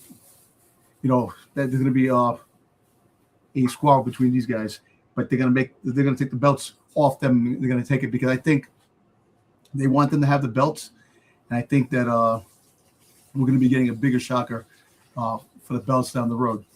So, yeah, I think that the Lash Legend and Nia Jax are going to take the belts because of some interference. All right. Good. Wow. I like it. Ethan Page. That's it. That's all I have to say.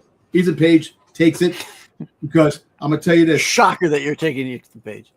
I'm shocked that you took Ethan Page. You gotta have what's going to happen is that Ethan Page takes it.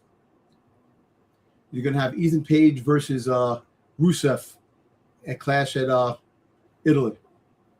And then you're going to have a four-man Javon Evans, Penta, Rusev versus Ethan Page at SummerSlam. That's your SummerSlam card right there, and your Clash in Italy. I like where your head's at, but I don't think they're going to take the belt off Penta until SummerSlam. And he will probably eventually drop it to Ethan Page. But I think the safe bet in all this is seeing Rusev interfere. And Rusev's going to interfere, costing Ethan Page the match. And then they're going to probably... I don't know if he'll defend at Clash in Paris, because Clash in Paris, you know, only a week away. Sadly, as we talk about week after week, not all titles are defended on every pay-per-view. Yeah. So I think that Ethan Page is going to lose via interference by Rusev, and it will lead to a either triple threat or a fatal four-way at SummerSlam for the Intercontinental Championship, and that's where Ethan Page will win it. They're trying to make a star out of Page on the main roster. So where are you going to make a star? At having him capture the title at SummerSlam or have him capture the title at a Saturday night main event? What you want to do it where you want to do it where the most eyes are going to be on you. I know, I know, but if you put the belt on him now, like Trick Williams, they did. Look how fast Trick Williams won the. Yeah, but he did it at WrestleMania. Yeah, WrestleMania. I know, and you're right. But what's the second biggest pay-per-view of the year? I know, but you surprised somebody. But you're right. You know what? No, don't change your answer. I'm not sure. I'm still going with Ethan Page. But you know what? I can see what you're talking about. That could possibly happen. And I'm with you with that. I'm rebuttaling you just to make the conversation. Don't change your answer. Just I'm not changing my answer. I'm saying no. I know. I'm just saying that I agree with what you're saying. I'm still going with my boy Ethan Page. I don't care. Okay. I'm not trying to talk you out of your. I'm just laying it out there. I'm rebuttaling you just to. I can't generate wait the conversation. I can't wait till Ethan Page shows up at a con. Yeah. Just what are you gonna say? Let me touch your feet. You ever thought about playing Boba Fett? Yeah, right. Exactly. Hey, what do you want? That's what I say to everybody I talk to. If you're gonna play Boba Fett, Yeah. what do you mean? I'm gonna, and I don't want this to sound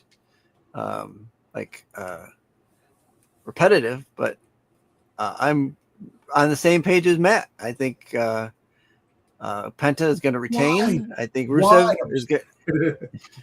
I think Rusev is going to come out and cause Page to. Because you're the one that started the stigma of nobody loses the championship in Saturday main event, Dom. I know. Yeah. But you know what? You're right. Because I'm not looking at this for you. Because you know when Ethan Page and Rusev had battles in friggin' AEW, there was some pretty good fights. So I think if they revisit that in WWE for the time being, and then you throw Javon Evans into the mix, you got yourself a nice little mid-card title scene. You know, so yeah. I think that's the last one, right? Yeah, that's the last one. Well, all right, hold on. You got to tell me who is your master's picks, Sticks? Who's the guy whose dirty work you're doing? What's his picks? He didn't give. Oh, okay. First off, it's not he's not a Sith Lord. He's not the Palpatine behind the curtain. He's dirty deeds. I have not gotten picks from our friend Kyle Starks yet. Listen, he's dirty deeds, and you're clearly. I did get them from. I did get him from Pete, though. I did get the picks from Pete, and I will. Already, Pete was that fast. Yeah, Pete was. You sound like his wife now. Damn. Hey-oh, gotcha, Pete. Damn. Where's Pete's picks here? Pete's picks. Where's Pete's pick? Is it on Instagram? I want to know Kyle Stark's picks before the events from now on, because I don't believe that you're not cooking the books in his favor, Sticks. All right. So Pete took Jaden Crew to cheat and win. Vision retaining. Soul to win and getting a title shot. Bella and Page retained, but cracks start to show. And Page beats Penta, ending on a shock cheap win. In their butts. Butt cracks start to show. I think he means cracks in their armor. He means cracks in their armor, not cracks from under their pants. Got it. My bad. My bad. But he did take Page to beat Penta in a shocking win there, Dom. Yeah. There you go. Well, there you go. Everybody just agrees with Dom. And that's why they lose. Yeah, why not? All right. Yes, tune in next week to find out who will be our IWC Off the Mat Saturday Night Main Event champion. And if it's going to be Kyle, can Kyle Starks hold on to his title, or will he be overthrown, dethroned, and when I win my championship back? Because technically I never lost. All right, guy. I will not stand for this travesty of cheating that is Styx and Kyle Starks. So we have to come out and win this championship off of this authoritarian overlord that is Kyle Starks. Coming for you, Kyle.